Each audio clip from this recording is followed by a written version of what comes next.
আসসালামু আলাইকুম ওয়া রাহমাতুল্লাহি ওয়া বারাকাতুহু। আশা করছি আল্লাহ সুবহানাহু ওয়া তাআলার রহমতে আপনারা সবাই অনেক অনেক ভালো আছেন। আমাদের আজকে যে বিষয়টি ছিল সেটা হচ্ছে ইসলাম যখন ফোর্থ সাবজেক্ট, এ বিষয়ে আজকে আমাদের লাইভ আলোচনা হবে। তো আমাদের মুজাহিদ ভাই এবং ফারদিন হিসান ওয়ান ভাই তারা এখনো যুক্ত হয়নি, তবে আমাদের ব্রাদার আরমান ভাই এসেছেন, আমি তাকে অ্যাড করে নিচ্ছি। আসসালামু আসসালামু আলাইকুম। আলাইকুম। ওয়ালাইকুম আসসালাম ওয়া আসসালাম। রাহমাতুল্লাহ। আপনি আমি একটা যেটা বলেছিলাম গতকাল যে আমাদের যে ব্রাদার, নামের আগে ব্রাদার নিয়ে কিছু কিছু মানুষের প্রবলেম ছিল। হ্যাঁ, তো এই বিষয়ে যদি আপনি কিছু বলতেন তাহলে ভালো হতো। তারপর আমি বলছি, হয়তো আপনি আগে বলেন, আমি বলছি তারপর। ব্রাদার নামে তো ভাই কোনো সমস্যা নেই, কারণ ব্রাদার মানে হচ্ছে ভাই। আর প্রত্যেক মুসলিম হচ্ছে পরস্পর ভাই ভাই। তো ব্রাদার নামে আসলে কোনো সমস্যা নাই। এটা কোনো ফিরকা বা কোনো গোষ্ঠী এরকম কোনো কিছু বোঝায় না। বরং যারা জেনারেল শিক্ষিত থেকে তুলনামূলক ধর্মতত্ত্ব নিয়ে আলোচনা করে, ওরা সাধারণত নামের পূর্বে ব্রাদার শব্দটা লাগায়। এটাই ভাই। জি জি, সেটাই। তো মানে আমাদের সমাজে কিছু মানুষ আছে যে নামের আগে ব্রাদার দেখলেই ভাই ব্রাদার কেন। আমাকে প্রায় এই প্রশ্নটা 5 থেকে 7 জন করেছে অলরেডি, যে ব্রাদার কেন নামের আগে। হ্যাঁ, তা আমি বলি, আল্লাহ সুবহানাহু ওয়া তাআলা বলেছেন পবিত্র কোরআনে সূরা হুজুরাত 49 নম্বর সূরা 10 নম্বর আয়াত, যে মুমিনগণ পরস্পরের ভাই ভাই। তো আল্লাহ বলছেন মুমিনগণ পরস্পরের ভাই ভাই, মানে মুমিনরা হচ্ছে পরস্পরের ব্রাদার। এটা আল্লাহ সুবহানাহু ওয়া তাআলা বলেছেন। আর 2 নম্বর পয়েন্ট সেটা হচ্ছে নামের আগে ব্রাদার আমি কেন দিই, কারণ আমাকে অনেকে বলে যে হুজুর কেমন আছেন, ভালো আছেন হুজুর, মানে মেসেঞ্জারে ভাবে অনেকেই বলে। তো সেই জন্য আমি ভাবলাম যে অনেকে হুজুর বলছে, আলেম মানে ইত্যাদি বানিয়ে দিচ্ছে। তা আমি যেহেতু জেনারেল লাইনের ছাত্র, প্লাস আমি তুলনামূলক ধর্মতত্ত্ব নিয়ে বেশি পড়াশোনা করি। আর ভারতে যারা তুলনামূলক ধর্ম নিয়ে পড়াশোনা করে এবং অমুসলিমদের সাথে দাওয়াতি কাজ করে তাদেরকে বলা হয় ব্রাদার। এবং আমাদের ব্রাদার রাহুল ভাইয়ের নামের আগে এই জন্য ব্রাদার যে তিনি মানে অমুসলিমদের সাথে দাওয়াতি কাজ করেন, এই জন্য তার নামের আগে ব্রাদার থাকে। তো আমাদের কাজটাও প্রায় একই রকম, যে আমরা তুলনামূলক ধর্ম নিয়ে পড়াশোনা করি, এই কারণে আমরা নামের আগে ব্রাদার ব্যবহার করি। তো আশা করি আপনার উত্তরটা পেয়েছেন যারা এই নিয়ে সংশয়ে ছিলেন। তো আমাদের আজকের যে আলোচ্য বিষয়, ইসলাম যখন ফোর্থ সাবজেক্ট।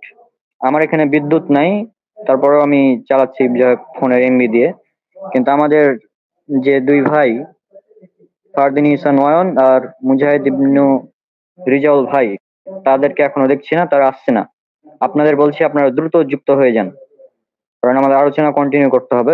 ব্রাদার আরমান, আপনি কিছু কন্টিনিউ করতে পারলে করেন, ইসলাম যেমন ফোর্থ সাবজেক্ট এই সম্পর্কে। আমি কিছুটা ধারণা দিয়ে দিই যে বর্তমানে মানুষ ইসলামকে আসলে গুরুত্বহীন মনে করে, যেমন ইসলাম মানে শুধু মসজিদে যাব, নামাজ পড়বো, তাই ইত্যাদি। আসসালামু আলাইকুম। আউযু বিল্লাহি মিনাশ শাইতানির রাজিম। বিসমিল্লাহির রহমানির রহিম। তো আমরা একটা দোয়া পড়ি, সূরা তোহা সূরা নম্বর 20 আয়াত নম্বর 114, ওয়াকুল রব্বি জিদনি ইলমা। তো এখানে বলো, হে আমার প্রতিপালক, আমার জ্ঞান বৃদ্ধি করো। এখানে আমরা যে জ্ঞান বৃদ্ধি কামনা করি আল্লাহ তাআলার কাছে, সেটা হচ্ছে কোরআন এবং হাদিসের জ্ঞান। অর্থাৎ ইলম বলতে প্রকৃতপক্ষে বোঝায় হচ্ছে তাওহীদের জ্ঞানকে। অর্থাৎ আপনি যদি দুনিয়ার সমস্ত জ্ঞান আপনার ভিতরে থাকে, আর যদি তাওহীদের জ্ঞান আপনার ভিতরে না থাকে, তাহলে ওইটাকে আসলে ইলম বলা চলে না। প্রথমত আপনাকে তাওহীদের জ্ঞানটা আপনার থাকতে হবে, তাহলে ওটাকে ইলম বলা চলে। কিন্তু আমরা যদি ইসলামকে ফোর্থ সাবজেক্ট বানিয়ে ফেলি, তাহলে কিন্তু আমরা সঠিকভাবে দিন চর্চা করতে পারবো না। আর আল্লাহ রাসূল সাল্লাল্লাহু আলাইহি ওয়াসাল্লাম বলেছেন, সহিহ বুখারীর ৭১ নম্বর হাদিস, যে আল্লাহ যার মঙ্গল চান তাকে দ্বীনি জ্ঞান দান করেন। আর আল্লাহ তাআলা কুরআনুল কারীমে বলেন, ইন্নামা ইয়াখশাল্লাহা মিন ইবাদিহিল উলামা। আল্লাহর বান্দাদের মধ্যে জ্ঞানীরাই তাকে ভয় করে থাকে। সূরা ফাতির ২৮ নম্বর আয়াত। আল্লাহ রাসূল সাল্লাল্লাহু আলাইহি ওয়াসাল্লাম বলেন, কেবল দুজন ব্যক্তি ঈর্ষার পাত্র। সেই ব্যক্তি যাকে আল্লাহ ধন সম্পদ দান করেছেন এবং তাকে তার সৎ পথে ব্যয় করার শক্তিও দিয়েছেন। আর সেই লোক যাকে আল্লাহ জ্ঞান বুদ্ধি দান করেছেন, যার বদৌলতে সে বিচার ফায়সালা করে থাকে ও তা অপরকে শিক্ষা দেয়। এটা সহিহ বুখারীর ৭৩ নম্বর হাদিস। এখানে ঈর্ষা বলতে যেটা বোঝানো হয়েছে সেটা অপরের ধন ও জ্ঞান দেখে মনে মনে তা পাওয়ার আকাঙ্ক্ষা পোষণ করা, এবং সেই সাথে এই কামনা থাকে না যে অপরকে ধ্বংস হয়ে যাক। মানে এখানে কারো ক্ষতি করার কোনো উদ্দেশ্য থাকে না, বরং একটা প্রতিযোগিতার উদ্দেশ্য থাকে। যে ওই ব্যক্তি যেহেতু আল্লাহ তাআলার পথে ধন সম্পদ ব্যয় করছে, তো আমি তার থেকে আর বেশি ব্যয় করব। ওই ব্যক্তি কোরআন হাদিস সম্পর্কে যথেষ্ট জানে, আমাকে তার থেকে আর বেশি জানতে হবে। তার থেকে আরো বেশি, বেশি করে আমল করতে হবে। এখানে এই ধরনের প্রতিযোগিতার কথা এই হাদিস দ্বারা উদ্দেশ্য। এর দ্বারা এটা উদ্দেশ্য না যে আমি তার কোনো ক্ষতি করে দেব। তার ধন সম্পদের বা তার ইলম অর্জনের ক্ষেত্রে তার আমি কোনো ক্ষতি করব। তো রিয়াদুস সালিহিনের ১৩৮৭ নম্বর হাদিসে সাহল ইবনে সাদ রাদিয়াল্লাহু আনহু হতে বর্ণিত, নবী সাল্লাল্লাহু আলাইহি ওয়াসাল্লাম খায়বার যুদ্ধের সময় আলী রাদিয়াল্লাহু আনহুকে সম্বোধন করে বললেন, আল্লাহর শপথ, তোমার দ্বারা একটি মানুষকেও যদি আল্লাহ সৎপথ দেখান, তবে তা আরবের মহামূল্যবান লাল উটনী অপেক্ষা উত্তম। তাহলে আমরা যদি ইলম অর্জন না করি তাহলে আমরা মানুষকে আল্লাহ তাআলার পথে কিন্তু রাখতে পারবো না। সুতরাং এটা ফোর্থ সাবজেক্ট না, বরং এটা হচ্ছে মেইন সাবজেক্ট। সূরা আসরের ৩ নম্বর আয়াতে আল্লাহ তাআলা কি বলেছেন? যে কিন্তু ওরা নয় যারা বিশ্বাসী, সৎকর্মশীল এবং একে অপরকে সত্য ও ধৈর্যের উপদেশ দেয়। তাহলে আমাদের সৎকর্মশীল হওয়ার জন্য যে ৪ টা গুণ আমাদের দরকার, এর মধ্যে একটা গুণ হচ্ছে মানুষকে আল্লাহ তাআলার পথে আমাদেরকে ডাকতে হবে। যদি আমরা আল্লাহ তাআলার পথে মানুষকে না ডাকি, তাহলে আমরা সাকসেসফুল হতে পারবো না দুনিয়ার জীবনে। আমাদেরকে পরিবারের কাছে দাওয়াত দিতে হবে, নিজেকে সংশোধন করতে হবে, তারপরে প্রতিবেশীদের দাওয়াত দিতে হবে, আত্মীয়স্বজনদের দাওয়াত দিতে হবে। আমাদেরকে সবাইকে দাওয়াত দিতে চেষ্টা করতে হবে ধাপে, ধাপে। আবু হুরায়রা রাদিয়াল্লাহু আনহু থেকে বর্ণিত আছে যে রাসূল সাল্লাল্লাহু আলাইহি সাল্লাম বলেছেন, যে ব্যক্তি এমন পথে গমন করে যাতে সে বিদ্যা অর্জন করে, আল্লাহ তার জন্য জান্নাতের রাস্তা সহজ করে দেন। সহিহ মুসলিমের হাদিস এবং সুনানে তিরমিজি ১৪২৫ নম্বর হাদিস। রিয়াদুস সালিহিনের ১৩৯৩ নম্বর হাদিস। আলবানী রাহিমাহুল্লাহ প্রথমে এই হাদিসটিকে যঈফ বলেছিল, পরে এই হাদিসটিকে তিনি হাসান গায়রিহি বলেছেন। যে রাসূল সাল্লাল্লাহু আলাইহি ওয়াসাল্লাম বলেছেন, যে লোক জ্ঞান অর্জন করার জন্য বের হয়, সে ফিরে না আসা পর্যন্ত আল্লাহর রাস্তায় জিহাদের মাঝে আছে বলে গণ্য হয়। তাহলে ইলম অর্জনের গুরুত্ব সম্পর্কে এই হাদিস। আরেকটি হাদিস, রাসূল সাল্লাল্লাহু আলাইহি ওয়াসাল্লাম বলেছেন, যে ব্যক্তি সৎ পথের দিকে আহ্বান জানাবে, সে তার অনুসারীদের সমতুল্য নেকির অধিকারী হবে। তাতে তাদের নেকির কিছুই হ্রাস পাবে না। সহিহ মুসলিম এবং সুনানে তিরমিজির হাদিস, ২৬৭৪ নম্বর হাদিস।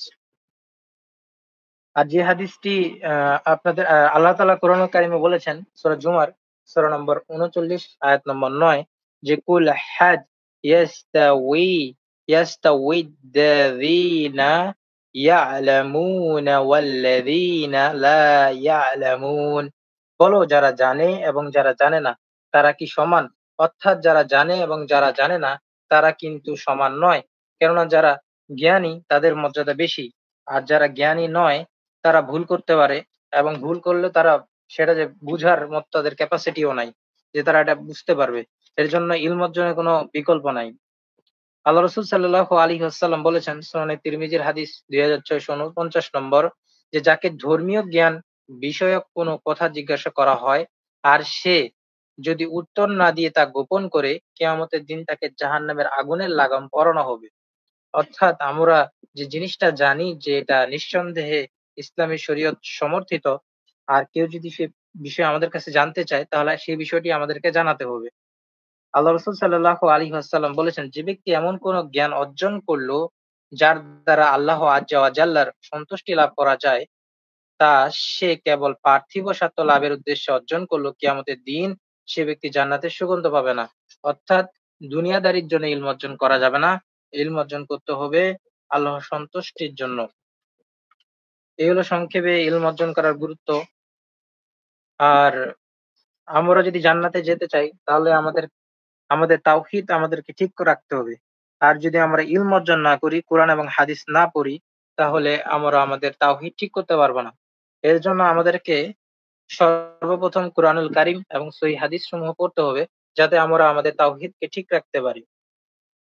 তাহলে আমরা প্রকৃতপক্ষে সফলতা লাভ করতে পারব। এর জন্য ইসলাম 4th সাবজেক্ট না, বরং ইসলাম হচ্ছে ফার্স্ট সাবজেক্ট। ইসলামকে আমাদেরকে সবথেকে বেশি মূল্য দিতে হবে এবং এটাকে বেশি প্রাধান্য দিয়ে আমাদেরকে আগে এই বিষয়ে জ্ঞান অর্জন করতে হবে, তারপরে আমরা পরবর্তী বিষয় সম্পর্কে জ্ঞান অর্জন করব। এ হলো সংক্ষিপ্ত আমার আলোচনা। আলোচনাটা ছিল তো ইসলাম যখন ফোর সাবজেক্ট নাকি টপিকটা কি ছিল? হ্যাঁ, হ্যাঁ, হ্যাঁ। হ্যাঁ, হ্যাঁ, এই টপিকই। এর জন্য এই মানে ইলমের আপনারা গুরুত্ব এখান এটা থেকে নিয়ে আলোচনা করলাম। ইলমের গুরুত্ব আলোচনা করতে হবে নাকি? হ্যাঁ, অবশ্যই, কারণ ইসলামিক ইলমের গুরুত্ব ভ্যাসেস যেটা আমাদের জেনারেল ইলম, হ্যাঁ, এই ব্যাপারে আলোচনা করা যায়। আমরা যেটা ইতিহাস থেকে জানতে পারি সেটা হলো আপনার 1500 বছর পূর্বে, মানে 1500 যা লাগবে না, আপনার 1000 বছর পূর্বে, 1000 বছর পূর্বে গেলে ইউরোপ সভ্যতা বলেন বা আমেরিকান যে সভ্যতায় বর্তমান আধুনিক মডার্ন যে রাষ্ট্রগুলো রয়েছে, যারা ইসলামকে ব্যাকডেটেড বলে অভিভুক্ত করে থাকে, তারা মনে করে শিক্ষার জনক, মানে শিক্ষা বর্তমান প্রচলিত যে শিক্ষা সিস্টেম, এটার জনক ইউরোপ, আমেরিকা। হ্যাঁ, যে শিক্ষা মানুষকে প্রদান করা হচ্ছে বিভিন্ন দিক থেকে, মানে সোজা কথা আমি বলতে পারি বর্তমান যে সিস্টেমের পড়ালেখা, এটা এসেছে আমেরিকার হাত ধরে, ঠিক আছে, বা ইউরোপের হাত ধরে।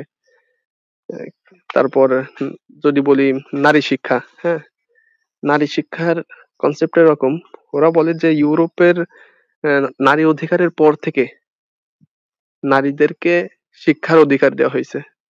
এর আগে নারীরা কোনো কলেজ, ভার্সিটি বা কোনো বিশ্ববিদ্যালয়ে পড়ার কোনো অধিকার ছিল না। এরা ইসলামী সভ্যতাও দিনাই, অন্যান্য সভ্যতার যত আসছে তারাও দিনাই। কিন্তু কথাটা সম্পূর্ণ একটা, মানে ইসলামের উপর উম আক্রমণাত্মক একটা কথা, যার কোনো ভিত্তি নাই।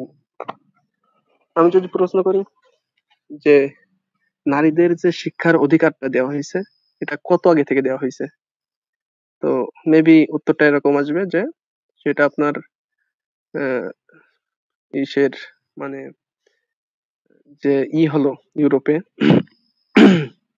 শ্রমিক বিপ্লব, ঠিক আছে, তারপর থেকে হলো নারীদেরকে অধিকার দেওয়া হয়েছে, বা আহ, আপনার শ্বেতাঙ্গ এবং নিগ্রোদের, ঠিক আছে, যেই একটা পার্থক্য বৈষম্য ছিল, ঠিক আছে, আহ, সেই পার্থক্যর যখন শেষ হয়েছে, মানে সোজা কথায় বলতে পারি এটা যে মডার্ন যুগ যখন আছে, সেটা মেবি 200 বছর পূর্ব থেকে নারীদেরকে শিক্ষার অধিকারটা দেওয়া হয়েছে।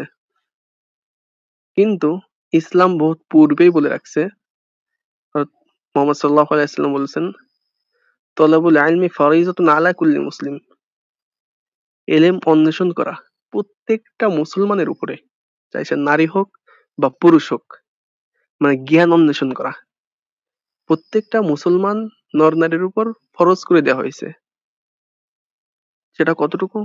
এলমি জ্ঞান, যতটুকু তার সামাজিক ভাবে চলতে গেলে, তার লাইফে তার এই দৈহিক যে সমস্ত এলেম আছে, মাসলাগত হোক বা যে কোনো, সেই সমস্ত জিনিস সম্পর্কে এলেম অন্বেষণ করা এটা ফরজ, মানে ফরজ এলেমটুকু অন্বেষণ করা ফরজ। তবে আমরা দেখতে পারি আমাদের ইসলামে নারী এবং পুরুষ সকলেই এলেম অন্বেষণ করে, মানে করতো, শিক্ষা অর্জন করতো। দেখবেন সাহাবীদের মধ্যে শুধুমাত্র আবু হুরায়রা বা মাসুদ, মাসুদ, ইবনে ওমর, আব্দুল্লাহ ইবনে ওমর, ইনরাই শুধুমাত্র হাদিসের বর্ণনাকারী রাবী ছিলেন না। ইনরা ব্যতীতও অনেক অসংখ্য মহিলা রাবী রয়েছেন, যেরকম হয়তো আয়েশা রাদিয়াল্লাহু তাআলা আনহা, হ্যাঁ, এর থেকে অগণিত হাদিস। রাসূল আবু হুরায়রা রাদিয়াল্লাহু তাআলা আনহুর পরেই সবথেকে বেশি হাদিস এর বর্ণনাকারী হলো হযরত আয়েশা রাদিয়াল্লাহু তাআলা আনহা, সবথেকে বেশি হাদিস বর্ণনা করছে। তো আমরা এখান থেকে দেখতে পারি যে ইউরোপরা যেই শিক্ষার ধারাটা, যেই নারী স্বাধীনতার মাধ্যমে যে শিক্ষার অধিকার বুঝে দিয়েছে নারীদেরকে, কিন্তু ইসলাম বহু পূর্ব থেকেই নারী পুরুষের কোনো পার্থক্য করি নাই তখন শিক্ষার দিক থেকে। হ্যাঁ, সেখানে শিক্ষার মান সকলকে সমান ভাবে দেওয়া হয়েছে, এমনকি বলা হয়েছে নারী পুরুষ সকলের জন্যই। ইলমে ফরজ এলেমটুকু অন্বেষণ করা সকলের উপর ফরজ। হ্যাঁ, সুতরাং সেটা একটা হলো ফরজি এলেম, সেটা তো মানে ইসলামের যদি আপনি দৃষ্টিতে দেখতে চান, এখন বলতে পারে, অনেকে বলবে যে শুধুমাত্র মাসলা মাসাইল, ঠিক আছে, ইসলামী কনসেপ্ট সবগুলো এইগুলো শিক্ষা করা আবশ্যক হয়ে পড়ে, ঠিক আছে। এবং এলেম অন্বেষণের উপর অসংখ্য হাদিস আছে যে জ্ঞান অন্বেষণের উপর আপনার লোকদেরকে উদ্বুদ্ধ করা হয়েছে। হুম, বলা হয়েছে যে মান তালাবুল ইলমা ফাহুয়া ফি সাবিলিল্লাহ, যেই ব্যক্তি এলেম অন্বেষণ করলো কেমন যেন সে হলো আল্লাহর রাস্তায় রয়েছে।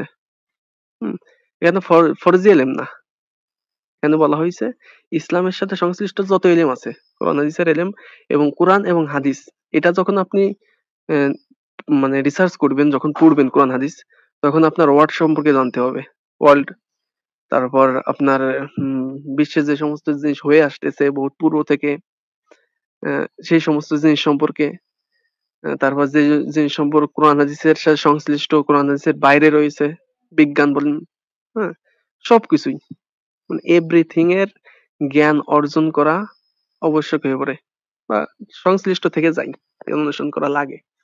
সুতরাং আমি মনে করি শিক্ষা এবং এলেম এমন একটা বিষয়, এমন একটা সাবজেক্ট, যেটা মানুষকে এর উপর উদ্বুদ্ধ করা হয়েছে মানে মুসলমানদের হাত ধরেই।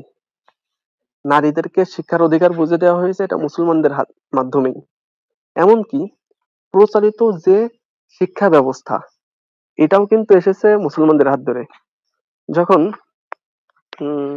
আব্দুর রহমান আদ-দাখিল, ঠিক আছে, যখন উসমানী খেলাফত আপনার উমাইয়া খেলাফতের প্রায় শেষের দিকে, তখন যখন বর্তমানের ফ্রান্স, ঠিক আছে, তখন ছিল আন্দুলুস, ইসলামের পরিভাষা ছিল আন্দুলুস। অনেকে আন্দুলুসের ইতিহাস পড়ছেন, আন্দুলুসের ইতিহাস এই নামেই 3 খণ্ডের একটা বই আছে মোটা মোটা, এখানে আন্দুলুসের মানে মুসলিম সভ্যতার ইতিহাস নিয়ে আসা হয়েছে, যে মুসলমানরা কি কি দিয়েছে। তো এখানে আব্দুর রহমান দাখিলের হাত ধরে সর্বপ্রথম কর্ডোবাতে, আন্দুলুসের একটা বড় শহর কর্ডোবা, এখনো সেখানে ফ্রান্স আপনার কর্ডোবা নামই রয়েছে, সেখানে সর্বপ্রথম যে প্রচলিত শিক্ষা ব্যবস্থা, এই ধরনের শিক্ষা ব্যবস্থার ভার্সিটি করা হয় সেখানে। বিশ্বের মধ্যে সর্বপ্রথম ভার্সিটি কোথায়, সেটা আন্দুলুসে হয়। আপনি গুগলে গিয়ে সার্চ করে দেখতে পারেন যে বিশ্বের মধ্যে সর্বপ্রথম ভার্সিটি, ঠিক আছে, মহাবিদ্যাপাঠ যে স্থান, সেটা হলো আন্দুলুসে। তো এটাও আমরা দেখতে পারি কোনো ইউরোপ আমেরিকাতে কিন্তু আপনি দেখবেন না, বা কোনো খ্রিস্টান ইহুদির হাত ধরেও না, সেটা সর্বপ্রথম মুসলমানদের হাত ধরে আসছে। সুতরাং আমি মনে করি যে মানুষকে জ্ঞান অন্বেষণের প্রতি যে উদ্বুদ্ধ করে তোলা, এটা একমাত্র ইসলামের মাধ্যমে এসেছে। এখন আপনার আরেকটা এর সাথে সম্পর্ক যুক্ত একটা টপিক, সেটা হলো, না, ও টপিকটা পরে আলোচনা করব। এখানে আপনার যে আলোচনাটা মূল ছিল যে এলেম অন্বেষণ বা জ্ঞান অর্জনের প্রতি যে কিসের কথা বলা হয়েছে সে সম্পর্কে। তো যতটুকু বলার আমি বললাম, বাকি আপনারা বলেন। মেন কথা হচ্ছে বিষয়টা হুম, নির্ধারণ হচ্ছে ফারদিন, হ্যাঁ, আর সেই নাই, ঠিক আছে। এটা মূলত এভাবে বোঝানো হয়েছিল যে আমাদের সমাজে গুরুত্ব দেওয়া হয় ইসলামের চাইতে, মানে দুনিয়াকে বেশি প্রাধান্য দেওয়া হয়, হ্যাঁ, যে তুমি বিসিএস ক্যাডার হবা, ইঞ্জিনিয়ার হবা, ডাক্তার হবা, কিন্তু ইসলামের গুরুত্বটা কম করে দেখা হয়। এই বিষয়টা নিয়ে কথা বলা, মানে কথা বলার জন্য আলোচনাটা নির্ধারণ করা হয়েছিল। হুম। যেমন সূরা ইমরানের আল্লাহ সুবহানাহু ওয়া তাআলা সূরা ইমরানের 185 নম্বর আয়াত সম্ভবত, এখানে বলেছেন যে দুনিয়া খেল তামাশা ছাড়া কিছুই না, তাই না? তো মানে দুনিয়া খেল তামাশা ছাড়া কিছুই না, কিন্তু বর্তমান সমাজে হয়ে গেছে কি দুনিয়াটাই সব। হ্যাঁ, পরকালটা মানে ইসলাম এটা ফোর সাবজেক্টের মতো করে দেখে মানুষ, যে নামাজ পড়ি মাঝে মাঝে যাই, মানে ইসলামকে সীমাবদ্ধ করে দেওয়া হচ্ছে নামাজ, রোজা, হজ, জাকাত, মানে এর মধ্যেই এগুলোতে ইসলাম থাকবে। আর আমাদের ব্যক্তিগত জীবন, আমরা কিভাবে খাবো দাবো বা কি করব, চলাফেরা করব, এগুলোতে আর ইসলাম নাই। হ্যাঁ, হ্যাঁ, মানে হ্যাঁ। এভাবেই তা না। ফারদিন বলে, তখন বললো যে এই বিষয়টা নির্ধারণ করলে ভালো হয়। হ্যাঁ, কিন্তু 10টা পার হয়ে গেল, এখন আসলো না। বিষয়টা নিয়ে কথা হয় না, আমি ফারদিন ভাইয়ের সাথে কথা বলেছিলাম কিন্তু উনি একটু ব্যস্ত ছিল, কথা বললে ভালো হতো।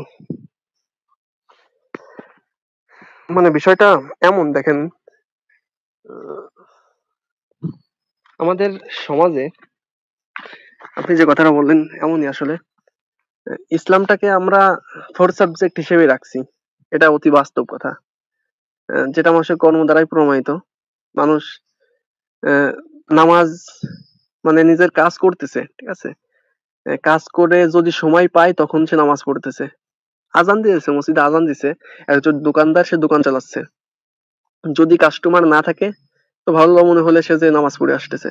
কখনো এমন হয় না, খুব কম মুমিন বা ইমানদার লোক এমন আছে যে আগে নামাজে প্রাধান্য দিচ্ছে, আজান দিচ্ছে তো ব্যাস, সব যা করতেছে আমি যত বড় কাজই হোক না কেন স্টপ।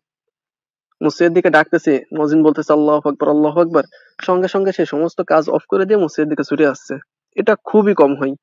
হ্যাঁ, আমরা সত্য বলতে কি, আমি নিজের কথাই বলি, আমরা যে স্রষ্টা আমাদেরকে বলছেন ওমা খলাকতুল জিন্না ওয়াল ইনসা ইল্লা লিয়াবুদুন, আমাদেরকে শুধুমাত্র ইবাদত করার জন্য প্রেরণ করেছে তিনি মানে তিনাকে আমাদের সন্তুষ্ট করতে হবে। তিনি আমাদের পরীক্ষা করার জন্য বিভিন্ন বিধান, নীতিমালা, বিভিন্ন জিনিস আমাদেরকে দিয়েছেন তিনি, সেগুলোকে আমাদেরকে মেনে চলতে হবে এবং হুবহু সেই পথে চলতে হবে। যখন যেটা টাইম এসে যায় তখন সেটাকে প্রাধান্য দিতে হবে। এটা মাথায় রেখে শুধুমাত্র আল্লাহ তাআলার জন্য ইবাদত করা খুবই কম হয়। স্বাভাবিক আমরা কি করি, একটা লোক নামাজ পড়ে, সে এমন যে নামাজ না পড়লে কেমন যেন মানুষ মনে করে একজন বেনামাজি, একজন সে সভ্য মুসলিম না, ইসলামের সভ্যতা তার মধ্যে প্রবেশ করে নাই, এই জন্য মানুষ নামাজ পড়ে। হ্যাঁ, খুব কম লোক এমন আছে যে আল্লাহ তাআলা বিধান নামাজ পড়তে হবে তো পড়তেই হবে, এরকম লোক খুব কম আছে। যার কারণে এরকমটা হয় যে আমি একটা কাজ করতেছি, দেখেন দেখেন সমস্ত উলামা কিরাম, সমস্ত মাযহাব, 4টে মাযহাবে এখানে একমত। ওয়াইদা নুদিয়া লিস-সালাতি মিন ইয়াউমিল জুমআহ ফাসআউ ইলা যিকরিল্লাহি ওয়া যারুল বাই', যালিকুম খায়রুল লাকুম ইন কুনতুম তা'লামুন। যখন ডাকা হয়, অর্থাৎ আজান দেওয়া হয়, জুমার আজান দেওয়া হয়, জুমার নামাজের জন্য যখন ডাকা হয়, মুয়াজ্জিন ডাকে, ফাসআউ ইলা যিকরিল্লাহি ওয়া যারুল বাই', ফাসআউ ইলা যিকরিল্লাহ, আল্লাহ তাআলার স্মরণে তোমরা দৌড়াও, চলে যাও, মসজিদে চলে যাও। হ্যাঁ, এবং সমস্ত ক্রয় বিক্রয় বেচাকেনা ছেড়ে দাও। মানে আল্লাহ তাআলা ডাইরেক্ট আদেশ করতেছে এখানে, এখানে একটা ওয়াজিব বিধান। হ্যাঁ, অনেক উলামা কেরাম একটা ফরজও বলছে, মানে ওয়াজিব এবং ফরজের নিচেই এটা না। হানাফি মাযহাব অনুযায়ী এটা ওয়াজিব এবং অন্যান্য মাযহাবে এটা ফরজ বিধান। মানে অন্য কাজ করলে, ক্রয় বিক্রয় করলে সেটা হারাম হবে, সম্পূর্ণ হারাম রিজিক হবে। কিন্তু দেখেন এই বিধানটা কয়জন মানে, এমনকি আমি মনে করো অধিকাংশ লোক জানেই না যে জুমার নামাজে ডাকার পরে অন্য কোনো কাজ করা হারাম। হ্যাঁ, তো আমাদের কাজকর্ম চালচরণই এরকম বলে দিচ্ছে যে আমরা ইসলামটাকে ফোর্থ সাবজেক্ট হিসেবেই রেখে দিয়েছি। ইসলাম দেখেন এমন একটা বিধান, শুধুমাত্র কর্মর মধ্যে না, আমি তো মনে করলাম ফিজিক্যালি কিছু বললাম জিনিস, যে আমাদের কাজকর্ম এমন বোঝাচ্ছে যে ইসলাম হলো ফোর্থ সাবজেক্ট। এরকম ফোর্থ সাবজেক্ট হিসেবে আমরা ইসলামকে রাখি কিন্তু অন্তরের মধ্যেও। সেটা কিভাবে দেখেন, একটা লোক তার মুখে দাড়ি নাই, হ্যাঁ, সে একজন মুসলমান, তার মুখে দাড়ি নাই। সেম একজন খ্রিস্টান, সেও মানে খ্রিস্টান, তার মুখেও দাড়ি নাই। অথচ দাড়ি এমন একটা বিধান যেটা ফরজ প্রত্যেকটা লোকের। এটাও 4 মাযহাব অনুযায়ী, ব্রাদার রাহুলের একটা লেকচারের মধ্যে দেখবেন উনি বলছে ওখানে যে 4 মাযহাব অনুযায়ী দাড়ি রাখা ফরজ বিধান, ওয়াজিব বিধান। অথচ এটাকে আমরা খুব ছোট করে দেখতেছি। যাই হোক, এটা পরের বিষয়। তো আমরা এখানে দাড়ির কনসেপ্টটা দেখেন, দাড়ি, একটা লোক মুসলমান সে দাড়ি রাখছে না, একজন খ্রিস্টান সেও দাড়ি রাখছে না। একজন মুসলমান সে প্যান্ট শার্ট পরতেছে, একজন খ্রিস্টান সেও প্যান্ট শার্ট পরতেছে। এখন প্রশ্ন হলো তার মধ্যে মানে খ্রিস্টান এবং মুসলমানের মধ্যে পার্থক্য কোথায়? তো পার্থক্য বলবে একটা লোক, এক শ্রেণীর লোক যারা জ্ঞানী আছে তারা বলবে হচ্ছে মানে মুসলমান সে স্রষ্টাকে আল্লাহ তাআলাকে বিশ্বাস করে, আর খ্রিস্টান সে যিশুকে বিশ্বাস করে এবং মানে যিশুকে স্রষ্টার হিসেবে পুত্র হিসেবে বিশ্বাস করে, সেটা শিরক করে। কিন্তু দুইজনে কিন্তু স্রষ্টাকে বিশ্বাস করে। সেও কিন্তু মানে যে মারিয়াম বা যিশু তাদের উপরে একজন গড রয়েছে, ঠিক আছে, যে মূল আল্লাহ স্রষ্টা, তাকে সে বিশ্বাস করে। তো তাওহীদের ক্ষেত্রে তাওহীদ কিন্তু তিনটে তাওহীদ: তাওহীদে রুবুবিয়্যাহ, তাওহীদে উলুহিয়্যাহ, তারপর হলো আসমা ও জাত ও সিফাত। তো তাওহীদে রুবুবিয়্যাহ হিসেবে হ্যাঁ সবাই মানতেছে, মানে আল্লাহকে স্রষ্টা হিসেবে সমস্ত, আমার সাথে যদি ভিন্ন মত থাকেন রনক ভাই বা আনমান ভাই বলবেন, সমস্ত ধর্মের লোক, চাই সে ইহুদি হোক, চাই সে খ্রিস্টান হোক, চাই সে হিন্দু হোক, চাই সে বৌদ্ধ হোক, তারা সকলেই মানে নাস্তিক বাদে সমস্ত আস্তিকরা স্রষ্টা একজন হিসেবে কিন্তু মানে যে সমস্ত স্রষ্টার নেতা মেন একজন স্রষ্টা আছে। হিন্দুরাও এটা মানে, খ্রিস্টানরা এটা মানে, সবাই ইহুদিরাও মানে। হ্যাঁ, তো মুসলমানরা তার শাখা হিসেবে কাউকে মানে না, তারা মনে করে স্রষ্টা একজন, তার সঙ্গে কোনো শরিক নাই। তো সে রব হিসেবে স্রষ্টাকে, শরিকি কনসেপ্টটা পরে রাখি, তবে রব হিসেবে স্রষ্টাকে তারাও মানতেছে, আমরাও মানতেছি। মানতেছে কিনা ভাই? মানে তাওহীদে রুবুবিয়্যাহ, রব হিসেবে প্রতিপালক, তিনি আমাদের পালন করতেছেন, এটা সে মানতেছে কিনা? জি জি জি। অবশ্যই মানতেছে।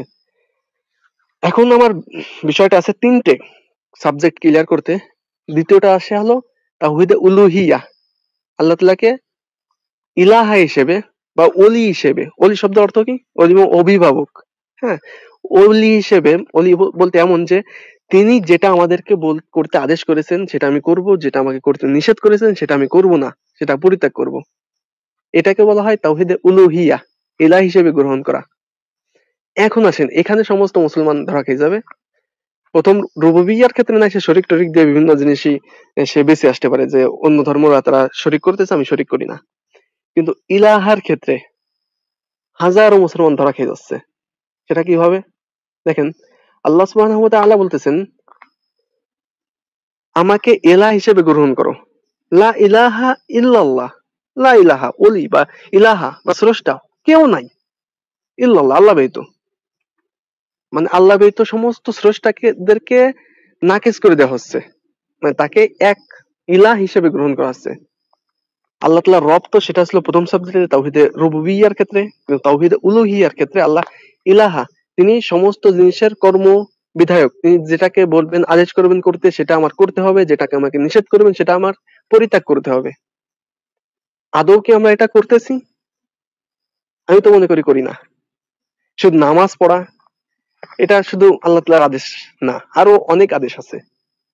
দেখেন, আল্লাহ তাআলা বলতেছেন তোমাদের জন্য সুদকে হারাম করে দেওয়া হয়েছে। আল্লাহ তাআলা বলতেছেন তোমাদের জন্য ব্যভিচারকে হারাম করে দেওয়া হয়েছে। আল্লাহ তাআলা বলতেছেন তোমাদের জন্য মদকে, নেশাদ্রব্যকে হারাম করে দেওয়া হয়েছে। কিন্তু আমরা কি করতেছি? আমরা সেটাকে সদরে গ্রহণ করে নিচ্ছি। রাষ্ট্র আমাকে বলতেছে যে সুদ বৈধ, রাষ্ট্রীয়ভাবে বৈধ, বিভিন্ন ব্যাংকিং সিস্টেমের মাধ্যমে আমাদের সুদ দেওয়া হচ্ছে। সুদ এমন একটা বিষয়, এখান থেকে একটা বিষয় বলি। বুখারী শরীফের মধ্যে একটা হাদিস আছে, সায়াতি আলান নাসি জামানুন লা ইয়াবকা আহাদান ইল্লা আকিলা রিবা ফাইন লাম ইয়াকুলহু আসাবাহু মিন বুখারী। সায়াতি আলান নাস, অচিরেই মানুষের কাছে এমন একটা সময় আসতেছে, এমন একটা জামানা আসতেছে, লা ইয়াবকা আহাদুন ইল্লা আকিলা রিবা, দুনিয়ার এমন একটা লোকও বাকি থাকবে না যে রিবা গ্রহণ করবে, সুদ খাইবে না, এমন একটা লোকও বিশ্বে বাকি থাকবে না। তাই সে মুসলমান হোক বা নন মুসলিম হোক, সকলেই সুদ খাবে। ইল্লা আকিল্লা রিবা ফাইল্লাম ইয়াকুলহু আসাবাহু মিন বুখারী, সে যদি সুদ খেতে না চায় তারপরেও বুখর, অর্থাৎ সুদের ধোঁয়াটা তার কাছে যে পৌঁছাবে, মানে সে চাচ্ছে আমি সুদ খাবো না, কিন্তু তার কাছে সুদের ধোঁয়া এসে পৌঁছাবে।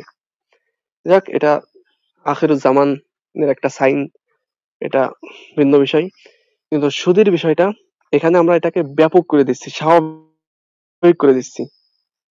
ইসলামের শরিয়াতে সুদকে অবৈধ করা হয়েছে, কিন্তু আমাদের রাষ্ট্রগুলোতে এটাকে স্বাভাবিক করে দিছি। মদের লাইসেন্স দেওয়া হচ্ছে, জিনা ব্যভিচারের লাইসেন্স দেওয়া হচ্ছে, পতিতালয়ের লাইসেন্স দেওয়া হচ্ছে। তাইলে আমার প্রশ্ন, একজন ইহুদি এবং খ্রিস্টান সেও এগুলোকে বৈধ হিসেবে পাচ্ছে, আমরাও এগুলোকে বৈধ হিসেবে নিচ্ছি। আমার ডেমোক্রেসি, আমার গণতন্ত্র এটাকে আমাকে বৈধ, এবার আলোচনা ভিন্ন দিক চলে আসছে। যাই হোক, তারপর বলি, সময় তো আছে। তো এখানে আমাদেরকে বৈধ করে দেওয়া হচ্ছে, তো আমরা এটাকে বৈধ হিসেবে নিচ্ছি। অথচ খ্রিস্টান এবং মুসলমানের মধ্যে সব থেকে বড় পার্থক্য এটাই, হিন্দু এবং মুসলমানের মধ্যে সব থেকে বড় পার্থক্য এটাই, সেও আল্লাহকে রব হিসেবে গ্রহণ করে নিয়েছে, আমরাও নিয়েছি, কিন্তু তারা আল্লাহকে ইলাহ হিসেবে গ্রহণ করিনি, অলি হিসেবে গ্রহণ করিনি। এখন আমরা যদি না করি তাহলে আমরা কিভাবে মুমিন হতে পারলাম? আল্লাহ তাআলা তো ইলাহ হিসেবে, অলি হিসেবে গ্রহণ করে নিতে বলছেন, কিন্তু আমরা কি অলি হিসেবে গ্রহণ করে নিচ্ছি? আমরা তো অলি হিসেবে গ্রহণ করে নিচ্ছি রাষ্ট্রকে, আমরা অলি হিসেবে গ্রহণ করে নিচ্ছি ডেমোক্রেসিকে, আমরা অলি হিসেবে গ্রহণ করে নিচ্ছি সোশ্যালিজমকে। তাহলে কিভাবে আমি পরিপূর্ণ মুসলমান হতে পারলাম? দেখেন, একটা ঘটনা মনে পড়লো।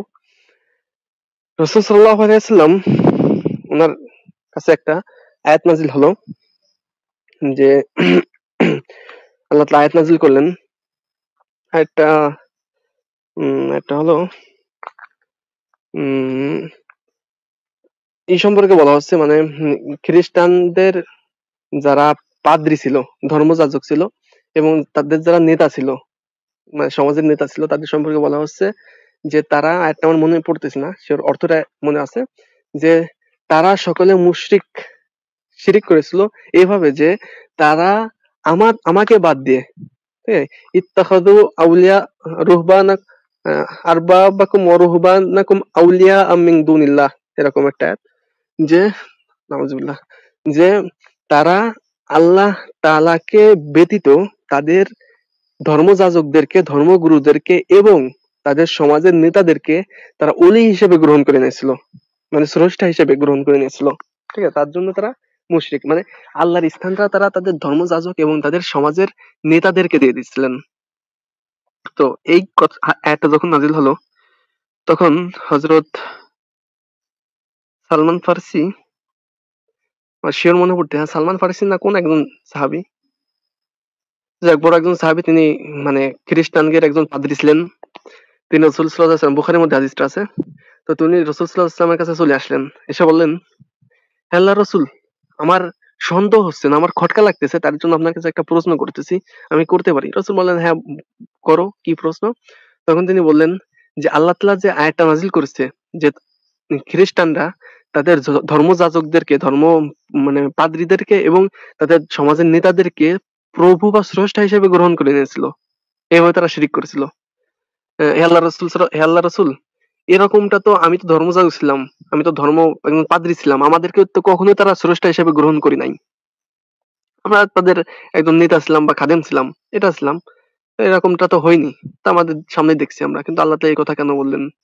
তখন আল্লাহ রাসূল সাল্লাল্লাহু আলাইহি ওয়াসাল্লাম বলছিলেন যে আল্লাহ তাআলা যেই বিধানকে, মানে যে জিনিসকে হারাম করেছিলেন, তোমরা সেই জিনিসকে হালাল করে দিয়েছিলে সাধারণ জনগণের জন্য। আল্লাহ তাআলা যে জিনিসকে হালাল করেছিলেন, সেই জিনিসকে তোমরা হারাম করে দিয়েছিলে। কিভাবে? আল্লাহ তাআলা তোমাদের জন্য উট খাওয়াকে হালাল করেছিলেন, তোমরা সেটাকে হারাম করে দিয়েছো। আল্লাহ তাআলা জিনা ব্যভিচারকে তোমাদের জন্য হারাম করেছিলেন, তোমরা সেটাকে হালাল, বৈধ করে দিয়েছো। তোমাদের সমাজের নেতারা এবং তোমরা এবং সাধারণ লোকজন এটা মানছে। এইভাবে তোমরা মানে তোমাদেরকে তারা অনুসরণ করেছে, তোমাদেরকে তারা প্রভু হিসেবে গ্রহণ করে, মানে প্রভুর বিধানকে বাদ দিয়ে তোমার বিধানকে যদি গ্রহণ করে, মানে আল্লাহর বিধানকে বাদ দিয়ে যদি তোমার বিধানকে গ্রহণ করে, তাহলে কেমন যেন আল্লাহকে বুড়ো আঙ্গুল দেখিয়ে তুমি এই লোকটাকে তোমার স্রষ্টা স্থানটা দিয়ে দিচ্ছ। এভাবে তারা আল্লাহ তাআলা কে বাদ দিয়ে তাদেরকে শরীক করেছিল, তাদের কথা মেনেছিল। হ্যাঁ, আল্লাহ রাসূল সাল্লাল্লাহু আলাইহি ওয়াসাল্লাম যখন এভাবে বললেন, তখন তাদের কাছে বিষয়টা ক্লিয়ার হয়ে গেল, হ্যাঁ বুঝতে পারলাম। তো এখন বর্তমান সিচুয়েশনে দেখেন, রাসূল সাল্লাল্লাহু আলাইহি ওয়াসাল্লামের এই কথাটার পদঙ্ক পদঙ্ক অনুসরণ করে আপনি বর্তমান সমাজের সাথে মিলেন, তো সেম আল্লাহ তাআলা আমাদের জন্য জিনা ব্যভিচারকে হারাম করে দিয়েছেন। আমাদের সমাজ, গণতন্ত্র এটাকে লাইসেন্স করে দিচ্ছে পতিতালয়ের। আল্লাহ তাআলা আমাদের জন্য মদকে হারাম করেছেন, এরা এটাকে হালাল করে দিচ্ছে। আল্লাহ তাআলা বিভিন্ন জিনিস, হারাম জিনিসকে হালাল করতে, হালালকে হারাম করতেছে। আল্লাহ তাআলা যেরকম ওই যে ইসের একটা বিধান, হুম, ওই যদি কোনো লোক মারা যায়, মানে দাদা বেঁচে আছে, দাদার ছেলে, মানে একটা বেটা মারা গেছে, তার একটা ছেলে আছে এবং ওই বেটার বাপ বেঁচে আছে, মানে ওই ছোট বাচ্চার দাদা বেঁচে আছে, ঠিক আছে? তাহলে বাপ মরে যাওয়ার কারণে সে দাদার সম্পদের ভাগ পাবে না, এটা শরিয়াতের বিধান। হ্যাঁ, এর কারণ আছে, যৌক্তিক কারণ আছে, কিন্তু বর্তমান মানে গণতন্ত্র, আমাদের বাংলাদেশের রাষ্ট্র এই বিধানটাকে চেঞ্জ করছে, ইসলামের এটা একটা অমানবিক বিধান, এটা চেঞ্জ করে তারা দেশে যে না, ও সমান ভাগ পাবে। তো এই যে আল্লাহ তাআলা যে জিনিসকে হালাল করেছেন সেটাকে হারাম করতেছে, যেটাকে হালাল করেছে হারাম করেছে সেটাকে হালাল করতেছে। তাহলে কি আল্লাহ তাআলা সেটা বুড়ো আঙ্গুল দেখানো হচ্ছে না? এটা কি আল্লাহ তাআলার সাথে শিরিক করা হচ্ছে না? আমি তো মনে করি সব থেকে বড় শিরিক এটা। আমরা দেখেন, আমরা পীর পূজা, মাজার পূজা, সিন্নি টিন্নির যত বাহানা, ঠিক আছে, বর্তমান বাঙালিদের কাছে কিন্তু এগুলো একদম ক্লিয়ার। মানে মাজারে যে পুজো করা, এটা যে সম্পূর্ণ শিরিকি বিধান, শিরিক করা হচ্ছে, এটা কিন্তু সবাই জানে, এমনকি মাজারিরাও জানে। কিন্তু তারা বিভিন্ন যুক্তি দেখায় তারা এগুলো করতেছে তাদের ব্যবসা ধরে রাখার জন্য, ঠিক আছে, যারা মাজার পূজা করে। কিন্তু এটা এমন একটা বিধান ভাই, এই তাওহীদে উলুহিয়া এমন একটা কনসেপ্ট যেটা আমাদের উলামায়ে কিরাম কেউ এই বিষয়ে বলে না, বললে ডাইরেক্ট রাষ্ট্রের বিরোধিতা হয়ে আছে, রাষ্ট্রের বিপক্ষে চলে আসছে। আরে ভাই, রাষ্ট্রের বিপক্ষে আছে তাইতে কি কোরআন হাদিস আমি বেঁচে খাবো? আমার ক্লিয়ারলি বলতে হবে না এইসব বিষয়গুলো? অবশ্যই 100% বলতে হবে। আল্লাহ তাআলা বলতেছেন, মাল্লাম ইয়াহকুম বিমা আনজালাল্লাহু ফাউলাইকা হুমুল কাফিরুন, স্পষ্ট আয়াত। মাল্লাম ইয়াহকুম বিমা আনজালাল্লাহু ফাউলাইকা হুমুল কাফিরুন, উলাইকা হুমুল ফাসিকুন, উলাইকা হুমুজ জালিমুন। বিভিন্ন জায়গায় বলা হচ্ছে, কোথাও বলা হচ্ছে কাফের, কোথাও ফাসিক, কোথাও জালেম। মানে বলতেছে যারা, যে বা যারা আল্লাহ তাআলার যে বিচার বিধান, মানে বিচার সিস্টেম, আদালতের যে সিস্টেমটা, এটা হলো আল্লাহ তাআলার বিচারের সিস্টেমের বাইরে যে যারা বিচার কার্য পরিচালনা করবে তারা অবশ্যই কাফের। মানে বিষয়টা এরকম, একটু ব্যাখ্যা করে বুঝাই। আল্লাহ তাআলা বলতেছেন যদি কেউ চুরি করে তার হাত কর্তন করে দাও।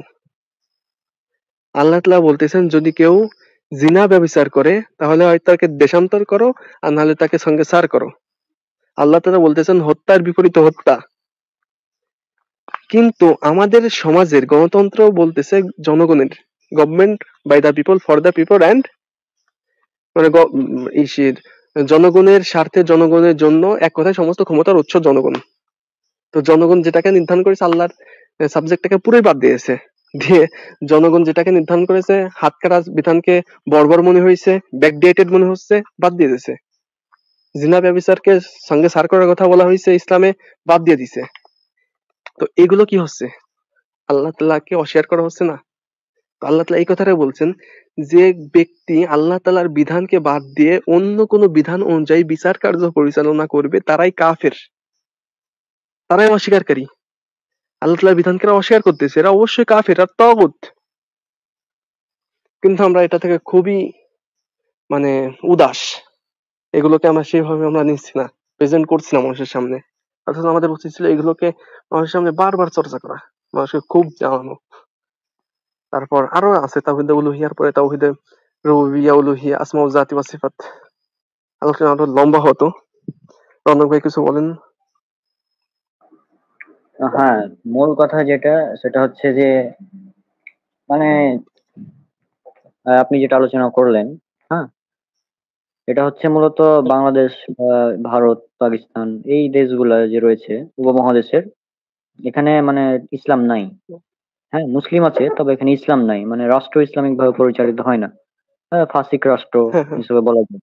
হুম। তো যেহেতু এটা ফাসিক হ্যাঁ, হ্যাঁ, রাষ্ট্র, তো এ ব্যাপারে কথা না বললেও হবে। যদি ইসলামিক রাষ্ট্রে এমনটা করা হয় যে ইসলামিক রাষ্ট্রে আল্লাহর আইন মানা হচ্ছে না, কিন্তু বাংলাদেশ তো মানে ধর্মনিরপেক্ষ রাষ্ট্র, বাংলাদেশ, পাকিস্তান, ভারত তো পুরাটাই হুম, ধরেন হিন্দু রাষ্ট্র, সরকারও হিন্দু, হুম, কাফের। হ্যাঁ, তো এই বিষয়ে কথা না হুম, বলে আজকে আমাদের মানে মানুষ, মানে সাধারণ মানুষ যেগুলো করছে, যে সাধারণ মানুষের মধ্যে মানে টোটালি যে ইসলামটা ফোর্থ সাবজেক্ট হয়ে গেছে। হ্যাঁ, সকালে ঘুম থেকে উঠতে হবে, মানে ছোট বাচ্চার বয়স মনে করে 12-13 বা ক্লাস 6-7 পড়ে।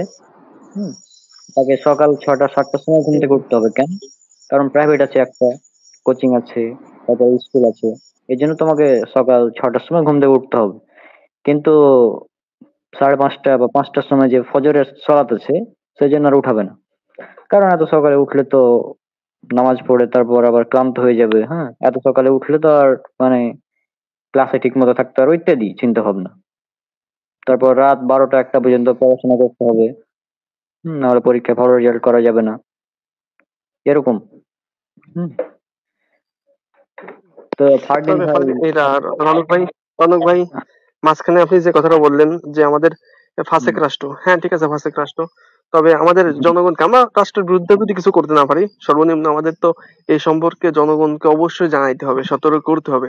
গণতন্ত্র যে একটা কুফরি মতবাদ, এটা অবশ্যই আমাদের লোকজন থেকে জানাতে হবে। আমরা এমন না হয় যে আমরা আমাদের এই আলোচনাটাকেই ফোর সাবজেক্টে রেখে না দিই, ঠিক আছে? হুম, হুম, আমরা সেটাই। যে এই তাওহীদে উলুহিয়া বিষয়টা, এটাকে আমরা ফোর সাবজেক্ট হিসেবে রেখে দিছি, এরকমটা যেন না হয়। মানুষকে সতর্ক করতে হবে, জানাতে হবে যে অনেকে দেখেন স্পষ্ট ভাষায় বাংলার জমিনে বসে পড়ে স্পষ্ট ভাষায় অনেক গণতন্ত্র মানে নেতারা যারা ইসলাম মুসলমান, ঠিক আছে, তারা 5 ওয়াক্ত নামাজ পড়তেছে, মসজিদে যাচ্ছে, অথচ স্পষ্ট ভাষায় বলতেছে যে আমি গণতন্ত্রের এই ধারাকে প্রতিষ্ঠিত করার জন্য, রক্ষা করার জন্য গণতন্ত্রকে আমি আমার জীবন দিতে প্রস্তুত।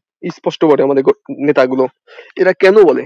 আসলে এদের জানা নাই, এ সম্পর্কে পূর্ণ আইডিয়া, পূর্ণ নলেজ নাই। একটা মানুষ যদি গণতন্ত্রকে প্রতিষ্ঠা করার জন্য তার জীবন উৎসর্গ করে দেয়, আপনি কি মনে করেন ও কি মুসলমান থাকে? আমি তো স্পষ্ট দেখি সে মুসলমান থাকে না। কারণ ডাইরেক্ট আল্লাহ তাআলার বিরোধিতা করে, আল্লাহকে বুড়ো আঙ্গুল দেখায় সে গণতন্ত্র প্রতিষ্ঠা করতেছে, তো মুসলমানই থাকে না। তো এইসব জিনিসগুলো অবশ্যই আমাদের সতর্ক করার দরকার মানুষকে। আমার জন্য ফোর্থ সাবজেক্ট হিসেবে এগুলোকে না রাখি, সেই জন্য বলতেছিলাম আর কি। হ্যাঁ ফারদিন ভাই কিছু বলেন, আসলেন তো 2 ঘন্টা পরে। আচ্ছা, আপনারা মেইনলি কোন টপিক পর্যন্ত গেছেন বা আমরা কোনো টপিক সেভাবে আলোচনা না, মানে ইসলাম যখন ফোর্থ সাবজেক্ট, এই বিষয়ে জাস্ট কিছু আলোচনা হলো। ইবনু রেজাউল ভাই তিনি আলোচনা করলেন তাওহীদুল উলুহিয়া সম্পর্কে। তো তুমি অন্য টপিক আলোচনা করো, ঠিক আছে? আচ্ছা, এখন ভাই আমি মেইনলি এখানে আব্দুল্লাহ জাহাঙ্গীর স্যার একটা কথা বলতেন, ওনার ওই কথাটা দিয়ে আমি শুরু করব। উনি সবসময় একটা কথা বলতেন যে যেই দেশের 90% মানুষ নামাজ পড়ে না, যে দেশের 95% মানুষ শিরকে লিপ্ত, সেই দেশ কিভাবে মুসলিম কান্ট্রি হয়? দেখ এখন এরা জন্মসূত্রে সবাই মুসলিম। আল্লাহ মানে সৃষ্টিকর্তা বা সৃষ্টিকর্তারে তো আল্লাহ বলেই ডাকে বা ইসলাম ধর্ম অনুযায়ী বিশ্বাস করে, সেই হিসাবে কিছু কথা আসলে বলা যায় তাদের উদ্দেশ্যে। মেইনলি মনে করেন যে ফোর্থ সাবজেক্ট বলতে কি বোঝায়? অপশনাল আর কি, আমার জীবনের জন্য এটা অপশনাল। আমার মেইন যেগুলো আছে ওইগুলা যখন আমি ফুলফিল করব, এরপর যদি সময় হয় তাইলে দেখা যাচ্ছে যে আমি অপশনালটা হচ্ছে আমার জীবনের ক্ষেত্রে ইউজ করবো, এরকম একটা বিষয়। তো প্রতিটা ক্ষেত্রে আসলে এটারই প্রতিফলন, বিশেষ করে বাংলাদেশে আপনার মনে করেন যে যত স্যাক্রিফাইস, সব স্যাক্রিফাইস ইসলামিক রুলস এর সাথে। আপনি মনে করেন যে পরীক্ষা, এখন জামাতে যাওয়া যাবে না, জামাতে গেলে সময় নষ্ট হবে, সো জামাত স্যাক্রিফাইস করো, জামাতের রুলস। এরপর সকালে ঘুমে সমস্যা হচ্ছে, আচ্ছা ঠিক আছে তুমি একটু বেশিক্ষণ ঘুমাও। এরকম অনেক মোটিভেশনাল স্পিকার, অনেক শিক্ষক আছে যাদেরকে আমি চিনি, তারা মেইনলি এরকম কথাও বলে যে তুমি 3টা 4টা পর্যন্ত পড়ো, তারপর 9টা 10টা পর্যন্ত ঘুমাও, সমস্যা নেই। তার মানে ফজরের নামাজ তাদের কাছে মোটেই ইম্পর্টেন্ট কিছু না। এই যে যে বিষয়গুলো, ইসলামিক যে রুলস গুলো ইম্পর্টেন্ট, এটা তাদের কাছে ইম্পর্টেন্ট না হওয়া বা এটা তাদের কাছে কোনো আলোচনার টপিকের ভিতরেই না আসা, এইটা আসলে আমি বোঝাতে চাই। আর মেইনলি কিছু কিছু উদাহরণ এখানে সবাই দেয়, যেরকম মনে করেন যে কেউ একজন মনে করেন চলে গেছে, আপনি প্রায়শই নামাজে যখন দাওয়াত দেবেন, আপনার ফ্রেন্ড সার্কেল এরকম হতে পারে, তখন তারা বলবে যে আমার প্যান্ট ভালো নেই বা আমি আজকে আমার প্যান্ট না পাক। তো আমার কথা হচ্ছে যে মুসলিম বাড়ি থেকে বের হয়েছে, সে তার নামাজের চিন্তা কেন নেই? সে জানে না তার পথে নামাজ পড়তে হতে পারে? সে কেন নাপাক পোশাক পরে যাবে? তার নামাজে যদি গুরুত্ব থাকতো তাহলে অবশ্যই সে নাপাক প্যান্ট পরেই চলে যেত না। তার কাছে নামাজের কোনো গুরুত্ব নেই, বিধায় হচ্ছে সে এরকম বিহেভ করতেছে, বা দেখা যাচ্ছে সে নাপাক প্যান্ট পরে চলে যাচ্ছে। তো তার কাছে আসলে ওই ফ্যাশনটাই গুরুত্বপূর্ণ, বা মানুষের কাছে একটু বাহবা কুড়ানোটাই গুরুত্বপূর্ণ, বা ওইগুলোই গুরুত্বপূর্ণ। নামাজ মোটেই গুরুত্বপূর্ণ কিছু না, বা তার যে পথে নামাজ পড়তে হতে পারে এটা সে মাথাতেই আনে না। অথবা মনে করেন যে যখন সফরে যায় তখন সে ভাবে না কোথায় কিভাবে নামাজ পড়বে, সে কিন্তু ঠিকই ভাবে কি কোথায় খাবে কোথায় থাকবে সবকিছু ভাবে, কিন্তু কোথায় নামাজ পড়বে কিভাবে নামাজ পড়বে এটা তারা ভাবে না। এরকম প্রত্যেকটা জায়গায় মানুষ ব্যক্তিগত জীবনে হোক, সামাজিক জীবনে হোক, রাষ্ট্র জীবনে হোক, ইসলাম কিভাবে মেনটেন করবে এটা তাদের মেইন কনসার্নের বিষয় না। সে কিভাবে লাইফ লিড করবে, তার ফিউচার প্ল্যানে কিভাবে দেখা যাচ্ছে যে কোরআন শিখবে, কিভাবে নামাজ শিখবে, তারপর সে যতটুকু জানে সেটা আরো কিভাবে বিল্ড আপ করবে, এই বিষয়ে কোনো মানে ইসলাম নিয়ে কোনো চিন্তা ভাবনা নেই। তার ফিউচার প্ল্যানে সবসময় কিভাবে আমি টাকা ইনকাম করব, কিভাবে আমার ছেলে মেয়ে ভালো থাকবে, কিভাবে যাবে, কিভাবে দেখা যাচ্ছে গেম খেলে বড় লোক হবো, কিভাবে ক্যারিয়ার গঠন করবে, এইগুলোই। কিন্তু নামাজ নিয়ে যে আলাদা চিন্তা, তারপর রোজা নিয়ে আলাদা চিন্তা, এই চিন্তাগুলো তাদের মাথায় নেই, বা ইসলাম নিয়ে তার কোনো আসলে বিশেষ কোনো ভাবনা নেই, তার ফিউচার প্ল্যান নেই, বা সে আসলে প্ল্যান করতে চায় না। তাহলে এইগুলো থেকে আসলে বোঝা যায় যে আসলে সে দুনিয়া থেকে আখিরাতকে কম গুরুত্ব দেয়, এবং তার কাছে আসলে ইসলামটা আসলে ফোর্থ সাবজেক্ট। আর এই জিনিসগুলো আমরা দেখে আসতেছি অধিকাংশ জেনারেল স্টুডেন্টের ভিতরে এই স্বভাবগুলো থাকে, যার কারণে আসলে এরকম প্রস্তাব দেওয়া যে এই বিষয়টা আসলে আলাদাভাবে ফোকাস করে আলোচনা করার দরকার। এখন আপনি গণতন্ত্র আনতে পারেন সরকারি মানে আপনার রাষ্ট্র জীবনে, আপনি সামাজিক জীবনে অনেক উদাহরণ আনতে পারেন, কিন্তু আমার মনে হয় সর্বপ্রথম আপনার ওই ব্যক্তি জীবনে কি কি হচ্ছে, আপনার ব্যক্তি জীবনে কি কি ভুল, এইগুলো মানুষকে একদম চোখে মানে আঙ্গুল দিয়ে দেখাই দেওয়া দরকার আছে। যার কারণে এরকম আরো কিছু টপিক যদি খুঁজে বের করা যায় যে কি কি জায়গায় মানে জীবনের প্রত্যেকটা ক্ষেত্রে আপনি মনে করেন যে এক জায়গায় একজন ঘুরতে গেছে, আহ ঠিক আছে আমি ঘুরতে আসছি, তার অজুহাতে এইটাই যে আমি ঘুরতে আসছি, এখন আমার নামাজ পড়ার কন্ডিশন নাই।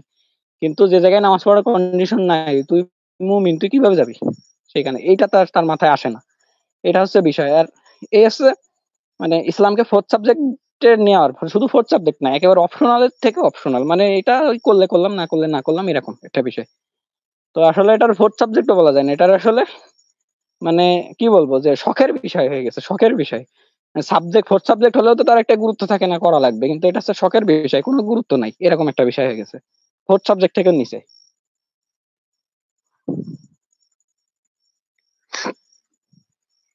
হ্যাঁ, এটাই আপনি যে কথাটা বললেন ভাই আসলে আমার কথা এখন কি শোনা গেছে প্রত্যেকটা এতক্ষণ? যুবকের।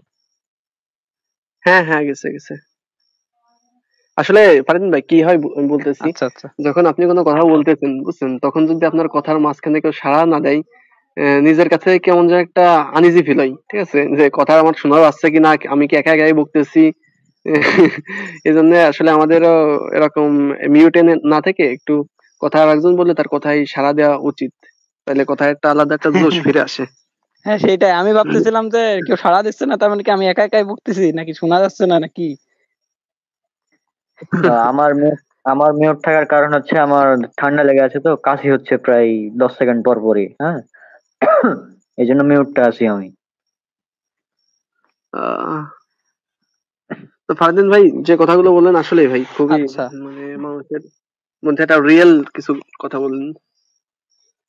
আর স্বাভাবিক আমাদের কি হয়, একটা ছেলে যখন ইন্টারমিডিয়েট পাশ করে তখন প্রথমেই তার মাথায়, শুধু আমি স্কুলের কথা বলছি না, মাদ্রাসার কথা বলি, যখন সে দাওরা শেষ করে তো সর্বপ্রথম তার মাথার মধ্যে এটা খেলে যে আসলে আমি কি লাইফে সেটেল হবো কিভাবে।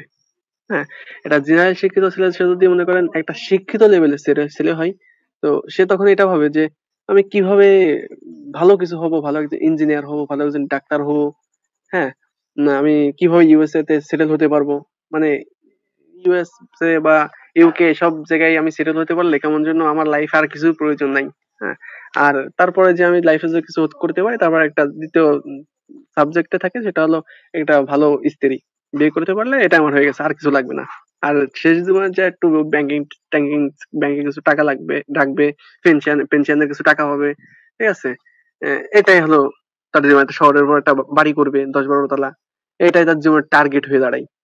আর আহ, যারা একটু মনে করেন অশিক্ষিত লেভেলের, তারা সর্বপ্রথম টার্গেট এটাই থাকে স্বাভাবিক, মানে বর্তমান সমাজটা কিভাবে চলতেছে সেটা বলতেছি। তো সর্বপ্রথম এটা সে ভাবে যে যাই জীবনে কিছু করতে পারলাম না, যে 5 বছর বা 10 বছর বিদেশ করে আসি। যদি বাপের কিছু হালকা পাতলা থাকে, আর অন্য কেউ না থাকলে, বাপের কিছু না থাকলে কি করে, ভ্যান ট্যান চালাচ্ছে বা এরকমের, এইভাবে জীবন পার হয়ে যাবে। বিয়ে শাদী করবে, দুটো চারটে সালমে হবে, সালমেয়েরা ইনকাম করে খাওয়াবে, সালমেয়েদেরকে শিক্ষিত বানাবে, এই মানসিকতা তাদের মধ্যে আসে না। হ্যাঁ, এটা হলো মানে দুনিয়াবি সাবজেক্টে, মানে স্বাভাবিক আল্লাহ তাআলা, যে আমি সেই কথা বলতেছিলাম একটু আগে, যে আল্লাহ তাআলা যে আমাদের কি জন্য প্রেরণ করছেন। দেখেন ভাই, একটা মানে খুবই ভাবার বিষয়, বিশেষ করে পার্সোনালি আমাকে খুব ভাবায় এই জিনিসটা। সেটা হলো, আমি মাঝে মধ্যে ভাবি, দেখেন মানে আল্লাহ তাআলা দিল হোসেন সাইদি যখন মারা গেল রাহিমাহুল্লাহ, তো আমার তখন সব থেকে বেশি এই জিনিসটা মাথায় কাজ করতেছিল যে কতটা বছর তিনি গৌরবের সঙ্গে জীবন পার করে গেছেন। যদিও লাস্ট জীবনটা এসে খুব কষ্টে পার করছেন, কিন্তু ভাই তিনি কিন্তু মারা গেছেন। মানে সে যেই ব্যক্তি, সে যাই হোক না কেন, মানে তার জন্ম হইছে, তার মৃত্যু আসবেই, আসবেই আসবে। আপনি বা আমি মরতে হবে ভাই। মানে আল্লাহ তাআলা যখন মানে জীবন দিয়েছে, দুনিয়াতে প্রেরণ করছে, তার মানে কি আমার মৃত্যু আছে, আমাকে মরতে হবে। আর এই মৃত্যুর টাইমটা, আমি যে মরবো, এই মরার টাইমটা আমার কেমন হবে, কিভাবে আমি পার করব?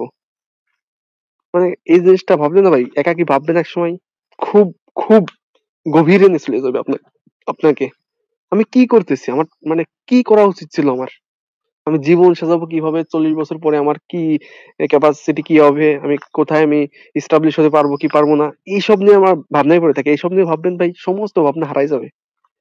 আমি মানে প্রত্যেকটা লোক, আমি শুরুতে যে কথাগুলো বললাম, প্রত্যেকটা লোক আমরা শুধু এটাই চাই, লাইফে সেটেল হবে কিভাবে, কি করতে হবে কি না করবে, এই সমস্ত জিনিস সে নিয়ে পড়ে থাকে ভাই। আসলে আমাদের উচিত কি ছিল, এগুলোকে বাদ দিয়ে আমাদের মূল যে জন্য আল্লাহ তাআলা আমাদেরকে প্রেরণ করেছেন, সেগুলো নিয়ে তো আমাদের পড়ে থাকা উচিত ছিল। অথচ আমরা পড়ে আছি কোনটা নিয়ে, দুনিয়াতে আমার কি করতে হবে, একটা ভালো বিয়ে করতে হবে, ভালো বউ লাগবে, এই সমস্ত জিনিস নিয়ে আমরা পড়ে আসছি। আমরা কিন্তু মানে মূল টার্গেটটাকে, সেটা আমরা মানে হারাই ফেলি।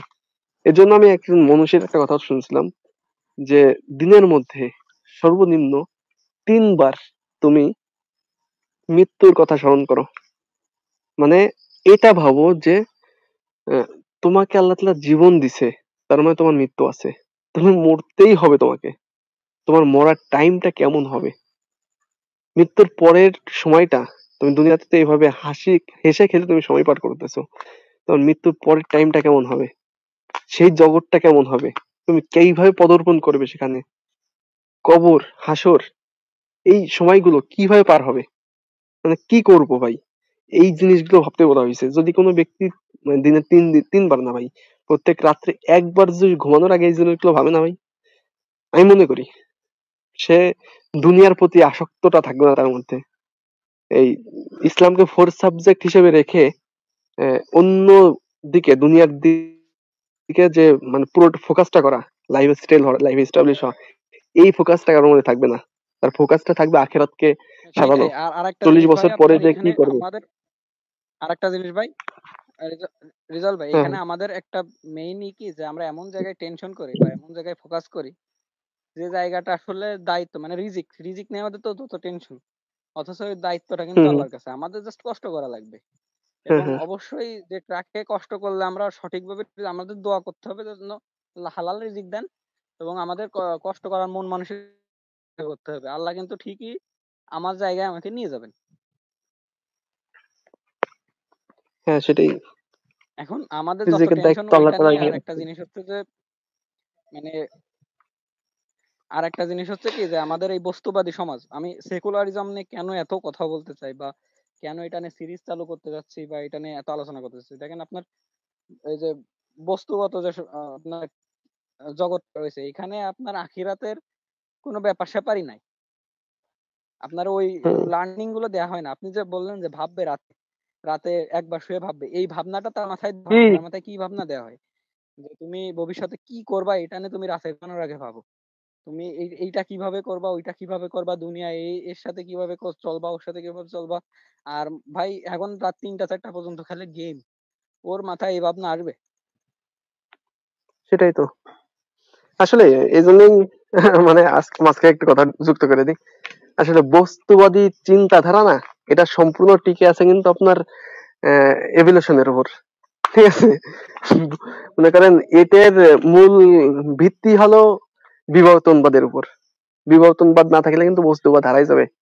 আর বস্তুবাদীরা, আমি মনে করি বস্তুবাদের যারা প্রতিষ্ঠাতা, যারা জনক বা এর উপর তারা মূল বিশ্বটাকে পরিচালনা করার চেষ্টা করে, তারা কিন্তু দেখেন, তারাও কিন্তু মানে স্রষ্টায় বিশ্বাসী, তারা কিন্তু বস্তুবাদে বিশ্বাসী না।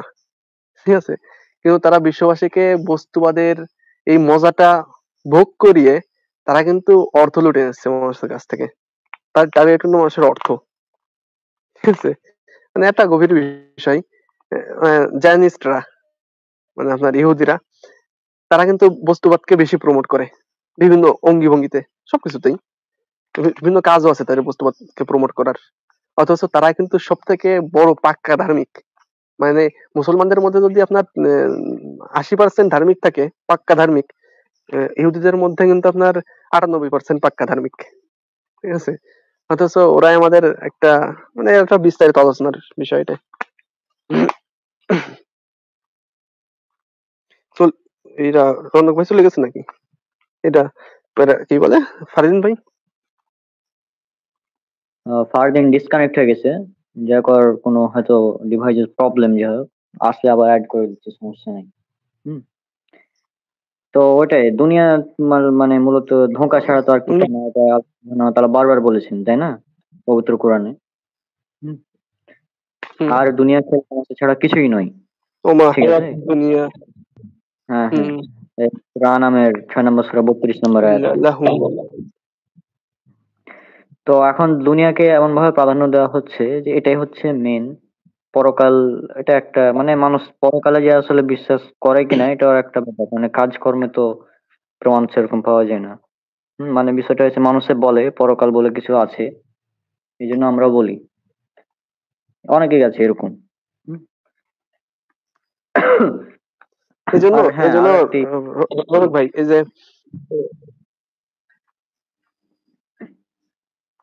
জি বলেন, কি বলছিলেন? এই জন্য এই যে ডাক্তার ভাই প্রচন্ড নেট জাকির নায়েক স্যারের সমস্যা, একটা এত কথা মনে নেট পড়ে গেল। সমস্যা কোনোদিন হয়নি।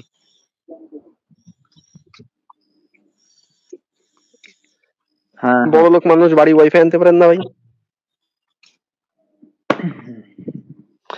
ডাক্তার জাকির নায়েক স্যারের একটা কথা আমার মনে পড়ে গেল আপনার আলোচনা থেকে। সেটা হলো, উনি একটা কথা বলেন যে যারা নাস্তিক হয় তাদেরকে আমি বাহবা দিই, কারণ তারা কালেমার প্রথম অংশটা লা ইলাহা, অর্থাৎ কোনো স্রষ্টা নেই, সমস্ত স্রষ্টাকে তারা নাথিং করে দিয়েছে। ঠিক আছে, মানে তারা প্রথম কালেমার প্রথম অংশটা তারা বিশ্বাস করে নিয়েছে। এখন তাকে আমার দ্বিতীয় অংশ বিশ্বাস দেওয়ার দায়িত্ব আমার, ইল্লাল্লাহ না আল্লাহ ব্যতীত, এই বিশ্বাসটা আমার দিতে হবে। এমন, এবং উনি বলেন যে একজন ধার্মিক, মানে কথাটা কেমন তিনি বলছেন এভাবে যে একজন ধার্মিক, অধিকাংশ ধার্মিক, সে জন্মসূত্র মানে জন্মগত ভাবে সে তার ধর্মটাকে পেয়েছে, তারপরে সে সেটাকে পালন করতেছে, যার কারণে সে কি হয়, উদাস থাকে। ঠিক আছে, সে মন চাইলে সে ইসলাম পালন করে, তো মন চাইলে করে না, নামাজ মন চাইলে পড়তে, মন চাইলে পড়লো, মন না চাইলে পড়লো না। ঠিক আছে, এরকমটা তো তারা করে, মানে যারা জন্মগত মুসলমান, বাপদাদার জন্মসূত্রে পাইছে তার ইসলামটা, সে এভাবে পালন করে। কিন্তু একটা লোক যে অনেক গভীর রিসার্চ করে, গবেষণা করে তারপর সে ইসলাম ধর্ম গ্রহণ করতেছে, তাইলে তার মধ্যে ইসলামের একটা আলাদাই থাকে। হ্যাঁ, ইসলাম পালন করার প্রতি আলাদা একটা আগ্রহ থাকে, কারণ সে ইসলামের প্রত্যেকটা সাবজেক্টের সৌন্দর্য সে অনুভব করতে পারছে। এটা কিন্তু অতি বাস্তব কথা ভাই। মানে ইসলামের যখন প্রত্যেকটা জিনিস আপনার গভীরভাবে চিন্তা করে আপনি দেখবেন, প্রত্যেকটা জিনিসে ইসলামের কোনো না কোনো একটা দিক আছে। যেরকম নামাজে একটা সাইন্টিফিক যে ইটা আছে, হ্যাঁ, নামাজ সম্পর্কে, এটা যখন সে একটা ধার্মিক ভালোভাবে জানবে, জেনে শুনে যখন সে নামাজ আদায় করবে, তখন তার নামাজের মধ্যে আলাদা একটা মজা আসবে। বিজ্ঞানগত দিক হোক বা ইসলামের যে সমস্ত সূক্ষ্ম সূক্ষ্ম দিকগুলো আছে, ইসলামের হাদিসের, এইগুলো যদি সে সম্পূর্ণভাবে জানে, ঠিক আছে, এরকম সূরা ফাতিহার আমি কথা বলি। সেটাই সূরা ভাই। ফাতিহার মধ্যে আর বলতেছে, আরেকটা জিনিস ভাই, হুম, আর হ্যাঁ বলেন। হ্যাঁ, এখানে আরেকটা জিনিস কি মনে করেন যে আপনি যদি এখন একটা ক্যাম্পেইন তৈরি করেন, মোটামুটি মনে করেন যে স্কুল কলেজে যাবেন, যে এখানে স্টুডেন্টদের কাছে জিজ্ঞাসা করবেন যে আচ্ছা আমাদের কালিমাতুল্লাহ ইলাহা ইল্লাল্লাহ, এখানে আহ, ইলাহ অর্থটা আসলে কি, এক্স্যাক্টলি কি বোঝানো হয়েছে ইলাহ দ্বারা। হুম, আপনি দেখবেন প্রায় 95% স্টুডেন্ট এর উত্তর দিতে পারতেছে না। ইলাহ বলতে হ্যাঁ আসলে কি হ্যাঁ বোঝানো হয়েছে এক্সাক্ট কোনো উত্তর নাই, তাদের কাছে কোনো ব্যাখ্যা নাই। অথচ তারা মনে করে লা ইলাহা ইল্লাল্লাহ হ্যাঁ বললেই হয়তো বা হ্যাঁ সে মুসলমান। কিন্তু সে ইলাহ অর্থ মানে সে মুখ দিয়ে বলতেছে লা ইলাহা ইল্লাল্লাহ অর্থ, অথচ হ্যাঁ হ্যাঁ তার কর্মে সেটা প্রতিফলন ঘটতেছে না, বা তার যে বিশ্বাস সেটা দেখা যাচ্ছে না। সে মাজারে যাচ্ছে, অনেকেই আছে কিন্তু এখনো মাজারে যায় স্টুডেন্ট, সে মাজারে যে চাচ্ছে, সে বিভিন্ন মানুষের কাছে দোয়া হ্যাঁ করে, হ্যাঁ। সেইটার উপর এ ডিপেন্ড আপনি করতেছে যে আপনি হ্যাঁ, এই আপনি দোয়াই এই আমাকে জন্য ভাই, কাজে দিয়ে দেবে। তারপর এরকম যে বিষয়গুলো। এই জন্য আপনার এই জন্য আপনার কথা আমি মাঝে মাঝে খুব মনে পড়ে। আপনি আসার কিছুক্ষণ আগে এই সম্পর্কে একটা আলোচনা করে সামনে থাকলে আরো ভালো লাগতো, ইলাহ নিয়ে। হুম, ইলাহ বলতে কিন্তু আমরা বুঝি আল্লাহ। হুম, ইলাহ বলতে সবাই, একজন ভালো আলেমও সেও জানে, কিন্তু ইলাহ মানে আল্লাহ, আল্লাহ নেই, এবারে অন্য কোনো নেই, ইল্লাহ। এই যাই হোক, তো দারুণ একটা কনসেপ্ট এটা।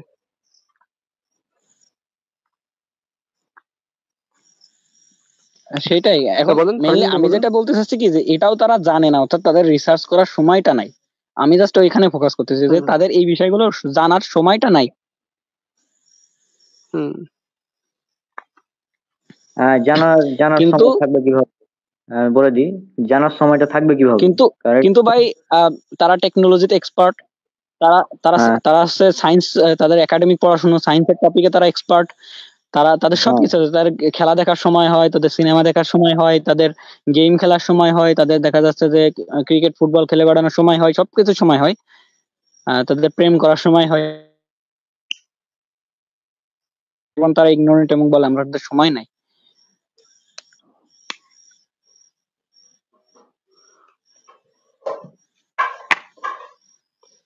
এজন্যই আসলে আমাদের মূলত তৃণমূল গঠন করতে হবে, বুঝছেন? তৃণমূল। আচ্ছা, আমি এবার কিছু আলোচনা করি নাকি? হ্যাঁ বলেন। হ্যাঁ, সেটা হচ্ছে আমাদের সমাজে একটি মানে আরেকটি খুব কম গুরুত্বের সাথে একটি বিষয়কে দেখা হয়। সেটা হচ্ছে টাকনুর নিচে পোশাক পরা ছেলেদের ক্ষেত্রে। এই যে এটা আবার হ্যাঁ কি, হ্যাঁ টাকনুর নিচে পোশাক পরাটা একটা স্টাইল, মানে টাকনুর নিচে পোশাক পরাটা আচ্ছা ভাই, কম মানে একটা গুরুত্ব ফ্যাশন। শুনে আর একটা কথা মনে পড়লো ভাই। ভাই আমি ভাই এটা বলে দিই তারপর। ইয়ে হ্যাঁ, আচ্ছা। রৌনক ভাই, কম গুরুত্ব শুনে আমার একটা কথা মনে পড়লো। এখানে হ্যাঁ, বলো। আমি এই এই যে আমি যে কাজগুলো করতেছি, এরকম আমার আমার এলাকায় আরো অনেক এরকম আছে, ঠিক আছে? দেখা যাচ্ছে তারা আমার থেকে অনেক পড়াশোনা করেন, তারা দেখা যাচ্ছে অনেক কিছু জানেন, আমল করার চেষ্টা করেন, আলহামদুলিল্লাহ। তো ওনারা ওনাদের চাকরির ব্যাপারে বা একাডেমিক লেভেল অতটা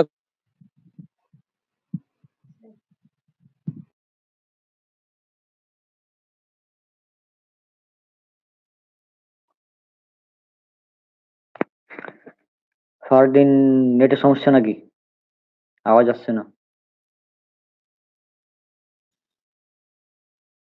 সাবজেক্ট হিসেবের মতো দেখা। তো এই কথাগুলো আমিও কিন্তু ফেস করি, আমি আমি প্রায় ফেস করি, বলে যে কোথাও চান্স হচ্ছে না, ও অত অত কিছু অত ভালো ভালো না, কোথাও চান্স হচ্ছে না, কোথাও কিছু করতে পারতেছে না, অথচ কোরআন হাদিস নিয়ে পড়ে আছে এখনো। এখনো অত রিসার্চ করতে হবে কেন, বয়স আছে না, এরকম বলে। তো আমার এই বেসিক বিষয়গুলো যে বিষয় বয়সে জানার কথা, আমি সেইটা এখন এসে জানতেছি। এটা তো আমার ছোটবেলায় হ্যাঁ, জানার কথা ভাই। এই যে ইলাহ অর্থ কি, এইটা কি ওইটা কি, এগুলো তো আমার ছোটবেলায় জানার কথা, কিন্তু আমাকে ছোটবেলায় জানানো হয়নি, আমাকে সেইভাবে বড় করা হয়নি। এখন তো আমার জানা লাগবে, কারণ এগুলো না জানলে একজন মুসলিম মুসলিম হয় কি করে? আর হ্যাঁ, এই যে এখান থেকে আরো একটি বিষয় মনে আসলো যে আর একটু সময় আছে। সেই হুম, হিসাবে সেই আরো হিসাবে সময় আছে তাদের বলো। কাছে এটা কম গুরুত্বপূর্ণ, কিন্তু এক হ্যাঁ, আচ্ছা বলো, তুমি শেষ করো তারপর আমি কিন্তু বলবো। হ্যাঁ, তাদের কাছে এগুলো কম গুরুত্বপূর্ণ, কিন্তু আমাদের কাছে তো আমরা তো ফোকাসড এইদিকে। আমার আমার ফ্যামিলি অবশ্যই এদিকে আমার সাপোর্ট দেয়, বলে যে এখন যদি আমার ছেলে মারা যায় তাইলে ওর ভার্সিটি দেখতে হবে। তো সেটাই সেদিকে কিন্তু আমি ফ্যামিলি সাপোর্ট আলহামদুলিল্লাহ। এটা তো আর সমাজ মনে করে না, সমাজ তো মনে করে যে সময় আছে এখনো, এখন তো বয়স মাত্র 20-21 হলো, ঠিক আছে, আগে পড়াশোনা শেষ করো তারপরে এগুলো নিয়ে কাজ করতে পারো, সমস্যা নাই। হুম। অথচ আমি মানে কি বলবো এখানে, মানে ও এমন ভাবে বলে যে তারপর দাড়ি যেটা আছে, হ্যাঁ দাড়ি এখন রাখার কোনো প্রয়োজন নাই, দাড়ি রাখলে মেয়েরা বিয়ে করবে না, এ ধরনের মানে ভবিষ্যৎবাণী করে, বা মানে তারপরে ওই নয় যে হয়েছে এমন ভাবে কথা বলে, ঠিক আছে, অনেক।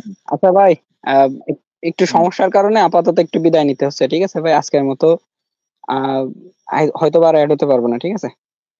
তো আপনারা শেষ করে দিন। আচ্ছা আমি জাস্ট কয়েকটি টপিক নিয়ে কথা বলে শেষ করে দেবো, হ্যাঁ। আচ্ছা, আমি হচ্ছে ডাক পড়ে গেছে, ঠিক আছে, তো আমি একটু লিভ নিলাম, তারপর আপনারা শেষ করে দেন, ঠিক আছে? আসসালামু আলাইকুম। ঠিক আছে, ওয়ালাইকুম আসসালাম রহমতুল্লাহ। হ্যাঁ মুজাহিদ ভাই আছেন?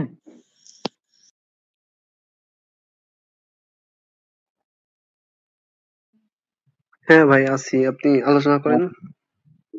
তো আমি যেটা বলছিলাম যে মানে টাকনুর নিচে যে পোশাক পরা হয়, এটাকে জাস্ট কম গুরুত্ব, মানে গুরুত্ব নাই, মানে এটা জাস্ট পরি, সবাই পরে এই জন্য পরি। কিন্তু টাকনুর নিচে কাপড় সম্পর্কে যে আলোচনা নাকি রাসূল সাল্লাল্লাহু আলাইহি সাল্লাম বলেছেন, হ্যাঁ, সহিহ বুখারী কিতাবুল লিবাস মানে পোশাক যেটা অধ্যায়, হাদিস নাম্বার হচ্ছে 5087, ইসলামিক ফাউন্ডেশন 5258। এখানে বলা হয়েছে যে ইজার বা পরদেহ, পরিদেহ বস্ত্রের যে অংশ পায়ের গোড়ালির নিচে থাকবে সে অংশ জাহান্নামে যাবে, স্পষ্ট আল্লাহ রসুলের হাদিস। কিন্তু এটাকে একদম মানে গুরুত্বহীন ভাবে দেখা হয় আমাদের সমাজে। আবার কেউ টাকনুর উপরে কাপড় পরলে তাকে তো বলা হয় অনেক কিছুই, এই তুই জঙ্গি হয়ে গেছিস, এই হয়ে গেছিস সেই, হ্যাঁ, এভাবে কিন্তু বলা হয়। হ্যাঁ, তারপর দাড়ি রাখা সম্পর্কে আপনি যেটা প্রথমে বললেন যে হানাফি, শাফিঈ, মালিকি, হাম্বলি চার মাযহাবের ঐক্যমতে দাড়ি রাখা হচ্ছে ফরজ। ব্রাদার রাহুল বলেছিলেন এবং এটা সঠিক যে দাড়ি রাখাটা হচ্ছে ফরজ, মানে দাড়ি যে রাখতে হবে এটা ফরজ। হ্যাঁ, দাড়ি রাখাটা ফরজ, আর দাড়ি কাটা এটা হচ্ছে হারাম। হুম। হ্যাঁ, আর আব্দুল্লাহ জাহাঙ্গীর স্যারের এখান থেকে কথা একটা মনে পড়লো, মানে যে কথাটা শোনার পর থেকে আমি দাড়িটা রেখেছি মূলত, যে আল্লাহ রসুল হ্যাঁ, সাল্লাহ সাল্লাম দাড়ি রেখেছেন, এই জন্য দাড়ি রাখাটা হচ্ছে সুন্নাত। তিনি দাড়ি রাখতে আদেশ করেছেন, সুতরাং দাড়ি রাখা হচ্ছে ওয়াজিব। আর তিনি দাড়ি কাটতে নিষেধ করেছেন, সুতরাং সেটা হচ্ছে হারাম। তো হ্যাঁ, এই কথাটা শুনেছিলাম প্রায় 2020 সালে। আর তারপর থেকে আল্লাহ সুবহানাহু ওয়া তাআলা হেদায়েত দিয়েছেন, তারপর থেকে মূলত দাড়িটা রেখেছি। তা প্রথম প্রথম আমাকে অনেকেই বলছিল দাড়ি রাখতে হবে না, কেটে ফেলো এই সেই, অনেক কথাই বলেছে যে দাড়ি রাখলে মেয়েরা বিয়ে করবে না, ঠিক আছে, দাড়ি রাখার এখনো বয়স আছে, এই ধরনের কথাগুলো বলে, যে মানে ওই যে ফোর্থ সাবজেক্ট হিসেবে দেখে, মানে এটা অপশনাল। তারপর সমাজে একটা প্রচলিত কথা আছে দাড়ি হ্যাঁ, রাখা হচ্ছে সুন্নাত, দাড়ি রাখা সুন্নাত প্রচলিত আছে না, কিন্তু হ্যাঁ, সুন্নাত কোনটা, দাড়িকে ছেড়ে দেওয়াটা হচ্ছে সুন্নাত, যে দাড়ি যে রাখতে হবে রাখাটা হচ্ছে ওয়াজিব। মানে ইখতিলাফ যেখানে আছে যে দাড়ি কি এক মুষ্টির পর রাখবো নাকি কেটে ফেলবো। হুম। সহিহ বুখারীর হ্যাঁ, 5892 নম্বর হাদিসে যে ইবনে উমর তিনি হজে গিয়ে দাড়ির মানে এক মুষ্টির নিচে হাত রেখে কেটে ফেললেন, মানে এরকম একটা হাদিস আছে। হ্যাঁ, তবে এই হাদিসের আলোকে অনেকেই বলেছেন যে হ্যাঁ দাড়ি রাখাটা মানে দাড়ি এক মুষ্টি নিচে কেটে ফেলাটা জায়েজ, সমস্যা নেই। হ্যাঁ, কেউ বলছে জায়েজ, কেউ বলছে না জায়েজ, তো যেখানে ইখতিলাফ আছে সেখানে হাত পা না দেওয়াই ভালো আমার মতে। যেমন আমি সব ক্ষেত্রে এটাই করি, হ্যাঁ, ইখতিলাফ যেখানে আছে সেখানে যেটা মানে নিরাপদ সেটাই জাস্ট আমি ফলো করি সব ক্ষেত্রে। হুম। তো এই হিসাবে দাড়ি যখন রেখেই দিয়েছি তখন আবার কাটাকাটি করার তো কোনো প্রয়োজন দেখছি না। আর যদি দাড়ি ছাঁটতে হয় তাহলে ওই যে হাদিসে যেভাবে আছে হজে গিয়ে, হ্যাঁ, সেটা করতে হবে। হ্যাঁ, দাড়ি রাখার গুরুত্ব তো একদম, এটাও ফোর্থ সাবজেক্ট হিসেবে দেখা হয় যে দাড়ি কেন রাখবে। হুম। অথচ আল্লাহ রাসূল বলেছেন তোমরা গোঁফ ছোট করবে এবং দাড়ি মানে বড় রাখবে। সহিহ বুখারীর 5893 কিতাবুল লিবাসের হাদিস। হ্যাঁ। কিন্তু এগুলোকে অপশনাল হিসেবে দেখা হয়। আর বিয়ের ক্ষেত্রে আসলে তো তখন তো আর ইসলাম নাই, ঠিক হ্যাঁ, আছে, তখন ইসলাম একদম নাই। মানে ফোর সাবজেক্ট হিসেবে ইসলাম নাই টোটালি। আল্লাহ রাসূল বলেছেন একটি হাদিস, সহিহ বুখারীর 5090 নম্বর হাদিস, যে 4টি বিষয়ের প্রতি লক্ষ্য রেখে মেয়েদেরকে বিয়ে করা হয়: তার সম্পদ, তার বংশমর্যাদা, তার সৌন্দর্য ও তার দিনদারি। সুতরাং তুমি দিনদারিকেই প্রাধান্য দেবে, নতুবা তুমি ক্ষতিগ্রস্ত হবে। হ্যাঁ, কিন্তু এখন মানুষ বিয়ে করার সময় মেয়েদেরকে দেখে কোনটা, ওই 3টা দেখে, দিনদারি। মানে এটার গুরুত্ব আবার রাসূল সাল্লাল্লাহু আলাইহি ওয়াসাল্লাম যেটাই গুরুত্ব দিতে বললেন, যে সুতরাং তুমি দিনদারিকে প্রাধান্য দেবে, কিন্তু এটা এখন গুরুত্বপূর্ণ নয়। গুরুত্বপূর্ণ হচ্ছে তার ওইটাই বংশমর্যাদা সবচেয়ে কম কেমন। গুরুত্ব। হ্যাঁ, এটাই সব থেকে কম গুরুত্বপূর্ণ, মানে এটা জাস্ট কম গুরুত্বপূর্ণ, এটা নাই, মানে পরে সব লাস্টে দেখা হয়। আবার অনেকে বলে যে এখন মেয়ে তো নামাজ পড়ে না, বিয়ে করো তারপরে তাকে দিনদার বানিয়ে নিবা তুমি, এমনও বলে। হ্যাঁ, হুম। আর এটা একটা ভুল ধারণা যে রাসূল সাল্লাল্লাহু আলাইহি ওয়াসাল্লাম বলেছেন 4টি বিষয় দেখে তোমরা বিয়ে করো, এটা কিন্তু না। রাসূল সাল্লাল্লাহু আলাইহি ওয়াসাল্লাম যেটা বলেছেন যে 4টি বিষয়ের প্রতি লক্ষ্য রেখে মেয়েদেরকে বিয়ে করা হয়, মানে মানুষে করে, এটা রাসূল সাল্লাল্লাহু আলাইহি ওয়াসাল্লাম বলেছেন। কিন্তু রাসূল সাল্লাল্লাহু আলাইহি ওয়াসাল্লাম দেখতে বলেছেন কোনটা, দিনদারি। হুম। কিন্তু এই দিনদারিকে সব থেকে কম গুরুত্ব দেওয়া হয় সমাজে। তারপর বিয়ের পদ্ধতির ক্ষেত্রে যদি আসি, তাহলে প্রথমে তো এঙ্গেজমেন্ট করা হয়, যেটা খ্রিস্টানদের মানে একদম কি বলবো অনুসরণ করে করা হয়। তারপর কি করা হয়, গায়ে হলুদ ইত্যাদি অনেক অনুষ্ঠান করা হয়, যেগুলো অমুসলিম, হিন্দু, খ্রিস্টান এদের থেকে এসেছে। তারপর বরযাত্রী, বরযাত্রীকে তো আমাদের আব্দুল্লাহ জাহাঙ্গীর স্যার বরযাত্রী বলতেন, মনে আছে না? হ্যাঁ, বরযাত্রী মানে ফ্রি খেতে পাবো সুতরাং যাব, মানে 200 300 500 কোনো ব্যাপার না, যেতে হবে, না গেলে সমাজ কি বলবে, মানুষ কি বলবে। হুম। এই জন্য বলছি বিয়ে যখন আসে তখন আর ইসলাম থাকে না। তারপর ওলিমা, যেটা ওলিমা করাটা তো সুন্নাত, কিন্তু এখানে আবার নতুন ভাবে ঢোকানো হয়েছে কেউ কি, করে না। ওলিমা খাওয়া দাওয়া হবে, তারপর আবার একটা টেবিল নিয়ে বসে যাবে, সেখানে গিফট কালেক্ট করতে হবে, এরকম একটা সিস্টেম। নাম দিয়ে দিয়েছে বউ ভাতে। নাম দিয়েছে বউ ভাত। হ্যাঁ, মানে বউ ভাত, ঠিক আছে, বউ ভাত তো না, আসলে বিষয়টা হচ্ছে বউয়ের একটি স্টেজে বসে থাকবে, শুটিং চলবে, ক্যামেরা লাইটিং চলবে। হুম। বউয়ের সাথে সেলফি তুলতে হবে, মানে এগুলোই বিয়ে। মানে বিয়ের ক্ষেত্রে ইসলাম ফোর সাবজেক্ট না, টোটালি নাই। খালি ওই বিয়ের যেটা নিয়ম, খুতবা পড়ানো হয়, তারপর কবুল বলো, এই সেই এটা জাস্ট আছে, মানে এটা ইসলামের পদ্ধতিতে হচ্ছে। বাকিগুলো সব মানে কি বলবো, কোনোটা খ্রিস্টান, কোনোটা ইহুদি, কোনোটা হিন্দুদের, মানে আছেই এরকম। বিয়ের আগে 3টা অনুষ্ঠান, বিয়ের পরে 5টা অনুষ্ঠান, মানে এক এক জেলায় এক এক রকম নিয়ম। আমাদের চাঁপাইনবাবগঞ্জের নিয়ম হচ্ছে যে বিয়ের আগে থুবড়া খাওয়াতে হবে, মানে বর বা বউ এক জায়গাতে বসে থাকবে, তার ভাবি, তারপর বিভিন্ন নন মাহারাম তারা এসে মুখ ধরে থাকবে এবং খাবার দিবে। এটা আপনাদের ওখানে আছে কি? মানে হৃদয়, থুবড়া বলতে থুবড়া থুবড়া যেটা নিয়ম, মানে আমাদের সমাজে যেটা আছে চাঁপাইনবাবগঞ্জে বেশি প্রচলিত, যে যে মানে পাত্র বা পাত্রী যে কেউ বসে থাকবে এক জায়গায়, হ্যাঁ, সেখানে বিভিন্ন নন মাহারাম থাকবে। তারা এসে হ্যাঁ, পাত্রে মুখ ধরে থাকবে, তো অন্যরা তখন খাবার দিবে। খাবার এমনি দিতে পারবে না, তাকে কিছু টাকা দিতে হবে, তারপরে খাবার দিবে, বিষয়টা এরকম। হুম। এভাবে এসেছে বিষয়গুলো। হুম, তো এগুলো সম্পূর্ণ যে অমুসলিমদের সংস্কৃতি ফলো করা। হুম। মানে এখানে ইসলাম নাই, মানে অন্য জায়গাতে ফোর্স সাবজেক্ট হলো, বিয়ের ক্ষেত্রে আর ইসলাম থাকে না।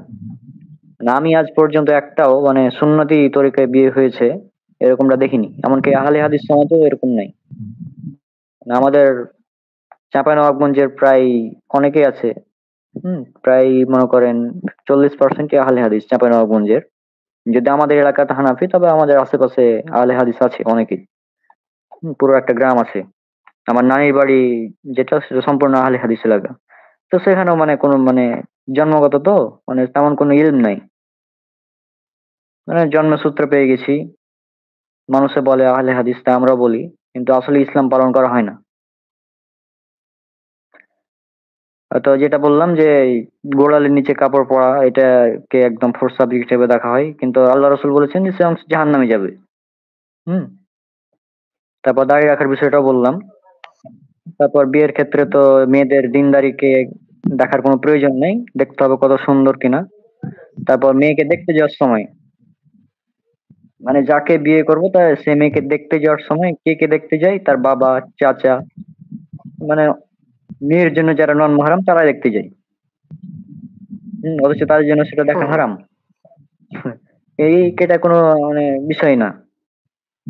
তারপর বরযাত্রীতে নন মাহরাম তো আছেই, আবার মাহরাম নন মাহরাম জিনিসটা কি অনেকে জানেই না। মানে এমন অবস্থা।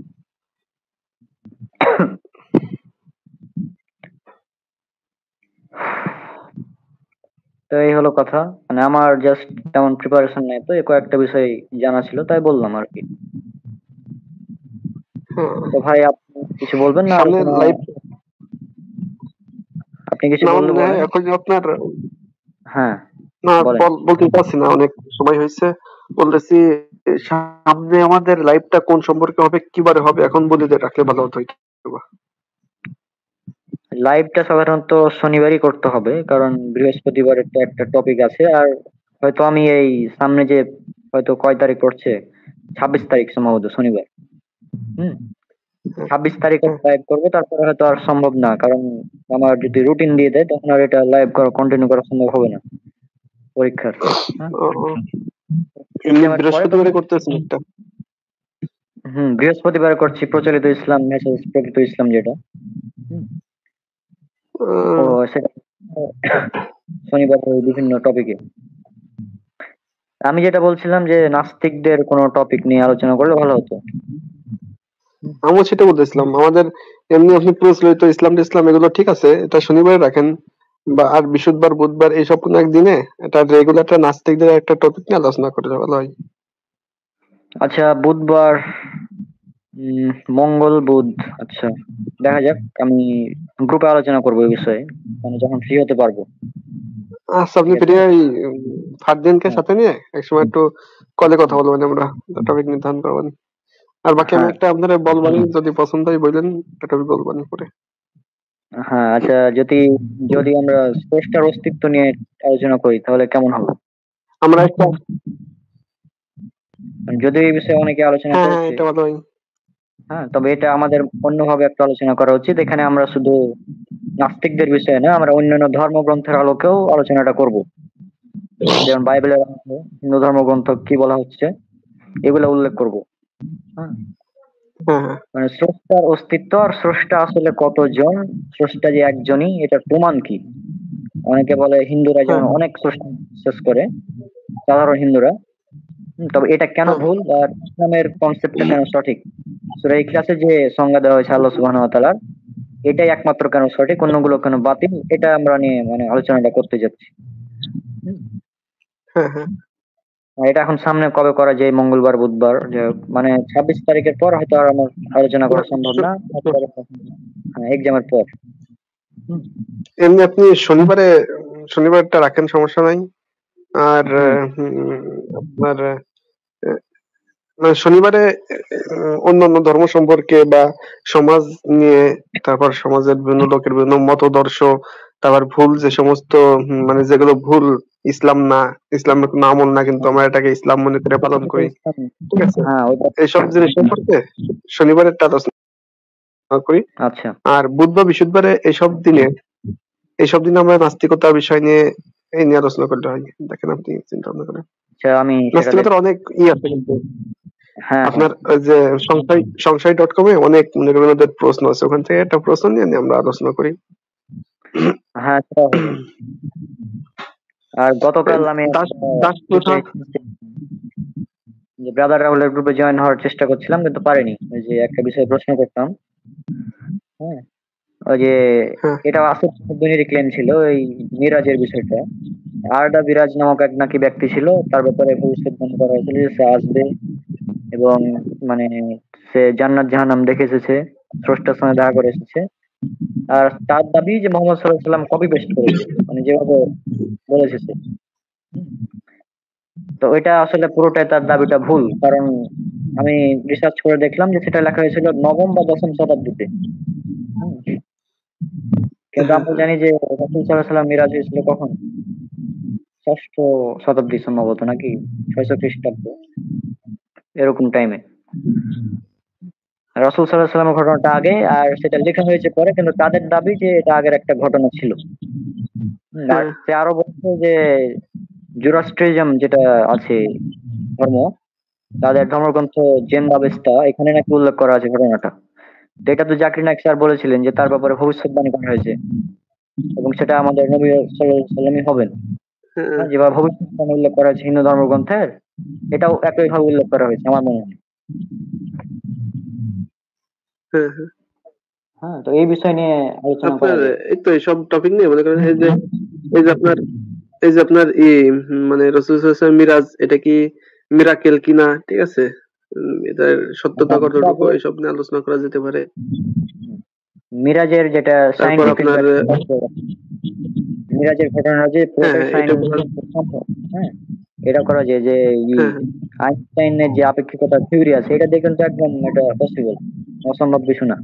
হ্যাঁ হুম, ন্যাশনাল থিওরি অফ রিলেটিভিটি। হ্যাঁ, আর সেখানে টাইম ট্রাভেল, যেমন রাসূল সাল্লাল্লাহু আলাইহি ওয়াসাল্লাম তিনি জান্নাত জাহান্নাম দেখে এসেছেন, কিন্তু আমরা জানি যে এখনো কিয়ামত হয়নি, তিনি জান্নাতে বিলাল রাদিয়াল্লাহু আনহুকে দেখলেন। এটা কিভাবে সম্ভব অনেকে বলেন। তা আমি আর মনে হয় যে হ্যাঁ এটা টাইম ট্রাভেল। মূলত আল্লাহ ভালো জানেন, আমরা এখানে নিজস্ব কিছু অ্যাড করব না। আমরা আল্লাহ ভালো জানেন, তবে যেহেতু সায়েন্টিফিক ভাবে একটা ব্যাখ্যা করা যায়, আমরা সেটা করতে পারি। হুম, হ্যাঁ হ্যাঁ। আর এগুলো নিয়ে যাই হোক আলোচনা হবে, কোন টপিক নির্ধারণ করা যায় ইনশাল্লাহ দেখা যাবে।